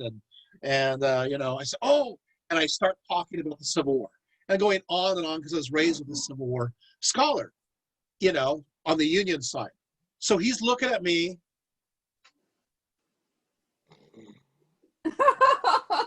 He's getting more angry. I mean, really seething angry. And he starts to kind of pant about. And then so I'm worried, what's going on? And he's and I said, yeah. And my dad discovered the last photograph of Abraham Lincoln, and he's still angry. I said, it was taken in New York, and it was a picture of Abraham Lincoln, and he is in his coffin, and it's an open coffin, and all of a sudden he's like this. Oh. Everything changed. Oh, because it was a dead Abraham Lincoln my dad discovered in the photograph. Wow. And then all of a sudden it's like oh. A dead Abraham Lincoln, okay. As he said to me, he was not our president. Oh God. Okay. So there you have it. So that sentiment is still alive and well, and those ideas still go on, and so this is what we're fighting against when it comes to these protests, and I'd say fight the good fight, do what we can. You have to fight the good fight and understand that it's going to take maintenance. Yes. You don't win this fight. Yep. You have to keep fighting. Yep. And people, we like to be, okay, finish that and you move on. No, you have to keep fighting it. You just have to. Be the best you can. Realize that we will never be able to do enough, but that's not the point. We need to try to do our best, and the best to our knowledge. And in succeeding generations, people will know even more of what we can do, but that's called evolution. That's why we evolve. That's why we build upon the ideas and perspectives of the South. So, all right. In the afterlife, they will be watching down from our clouds up above and seeing, hopefully, Harps, right? Yeah, with harps and everything, and hopefully, hopefully we like what we see. Yeah. No. Yeah. All right. Thank you for everything. Thank And you. it almost looks like one of our Zoom meetings our Zoom movie I know, it nights. looks like movie night, doesn't it? I was just going to ask about that. What are we watching on Saturday? I forget. Saturday is Doctor Who and the Aztecs, I think. Oh, that's right. Yeah. Now, were we going to do a Sunday matinee this week? I think we were talking about doing Star Trek Continues at some point. Is that as a matinee? Okay. As I a thought we were going to do that on a Friday night. We could do it as a matinee. on a Friday night? Yeah. I'm open, whatever. We do a matinee. Again, I do have to look at my schedule. What, Sonia? I thought you were doing shorts. Oh, shorts. Okay. I can do whatever people want. Do we want to do shorts? Is that mean for a Sunday matinee? The what? Shorts? Yeah. mean like short films or? Yeah, short films. I've got a short film I can share. Do enough people have short films that we can set this up? That one guy who. What's his name? Who was showing the picture of the dead bird with the bugs on it and stuff. He's got a short film. There's a website just full of short films. I can't remember what it's called. I have to look into it. Oh, not Zoom. It's called YouTube. It's on the internet. It's all short films, like 20 minutes, 8 minutes. Yeah. YouTube has a whole channel of them. It's awesome. Yeah, true too. Yeah. But we could do Doctor Who though. I'm cool with that. Well, this Saturday night is going to be Doctor Who and the Aztecs. Okay. And then we can do, a Sunday or the next follow. I don't think we decided what to do the following week. We could. Why we do the Star Trek? Star Trek. I remember Andy couldn't come to the one on Saturday, but you could go to on the next Friday night. Is that right? Remember that with Star Trek shorts? I don't remember. Yeah. Oh no! Have you been drinking from the waters of May? You should have a drink like that called Lathe.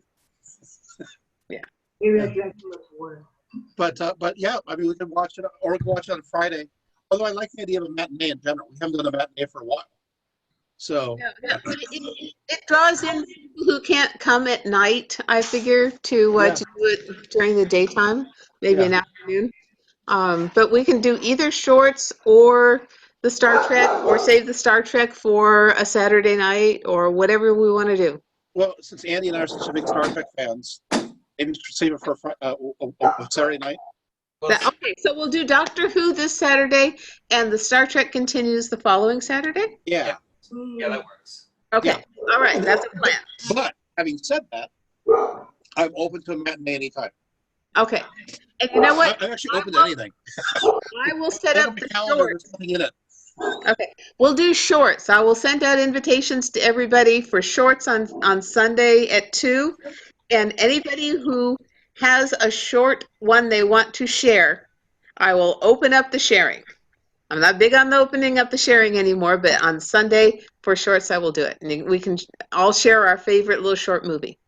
What type of shorts? Anything you want.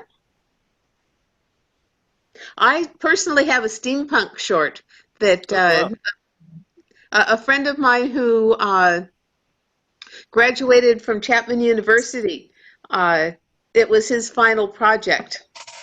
And it's called Steampunked. Steam Wrecked. It's really good. I enjoy it a lot. My personal copy is autographed by him. But I would share that, and if other people have little short movies that they would like to share, that might be an opportunity for everybody to think about it and come up with something. A little challenge here. You guys Michelle, Dorian, and John, is this the first time that you've been to these Zoom things? Except, Yeah, it's my first. Yeah, you were at the Margie's, but before, no? Yes, I haven't but been. never to a Zoom. Never a Zoom, though. But never a Zoom, Yeah. I know. Yeah, so yeah. Yeah. Someday I would like Jim Shorts. Jim Shorts? Really? Oh, a pun even too far for James. It's really bad if James doesn't like that pun. I'm kind of proud of myself. Yeah, that's good. Yeah, now open to it. So, Okay. So All right. the- Sunday is shorts. was everybody able to hear during the talk at all? Yeah. Yeah. Okay, It was fine. It wasn't garbled? The more people joined, the worse the audio got. So I'm thinking for the next one, I might announce to everyone that we're going to, I will mute everybody's video after a certain number of participants or something. So that Could you hear me though? Was I unable to be heard, or? It was just a bit choppy. Once more people, it helped a bit when everyone muted their mic, but when there were a lot of people that still had their video going, it had a lag, and your voice would kind of with little bits. Okay. Well, hopefully you didn't miss anything. No, I don't think anybody missed anything, but especially if we're recording it and people are going to be watching it later, better quality is something that we should strive for, I think. So do I go to this option, stop video? Is that what you're talking about? Yeah, you've got the little icon by your name. I pressed it now. So what do you see? Black, white? I don't see you at all. Oh, okay. There's no Jack. Anyways. Yeah, but I have a control. I can stop everybody's video. I can stop everybody's. I have control. I can. That's kind of frightening. Horizontal. I control the vertical. So I can at this point or Start the another. revolution. I can just like stop everybody's video and increase the quality of the sound, maybe. I have the power. She has the power. I do. I have control. I don't know. She's a little bit too excited about that.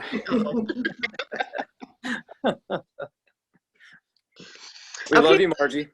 Invitations will go out tomorrow for Saturday night and Sunday at 2. You did a great job, Margie, doing this. Thank you.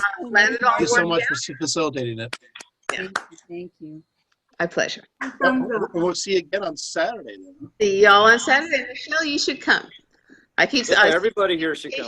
If you're available, Dorian? you know you are welcome. Doran, would you like to come? Are you still there? He's invited. He's asking what time it is. What time is it? Oh, 8 o'clock. Huh? Oh. And John, whoever.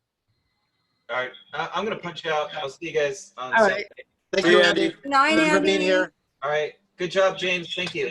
Thank you. That's the first time you've ever heard me do a talk. It is virtually, yes. Yeah. Except, no. No, I really enjoyed it. Thank you. Thank you for being here. All right, bye everyone. Bye. Okay. Take care. All right. Good night, all. No, Margie, will you forward an invite to Dorian? Oh, Yes, you I will. will. Okay. Yes. Perfect. Yeah, I think I'm friends with Dorian. Yeah, that'd be great. Well, he All just right. said a thank you, so I guess it worked. Okay. All right. So I will see you guys on Saturday. All right. Thank you so much. Bye-bye. Thank you, James. Good night, Everybody everybody. take care. Thank you, Michelle.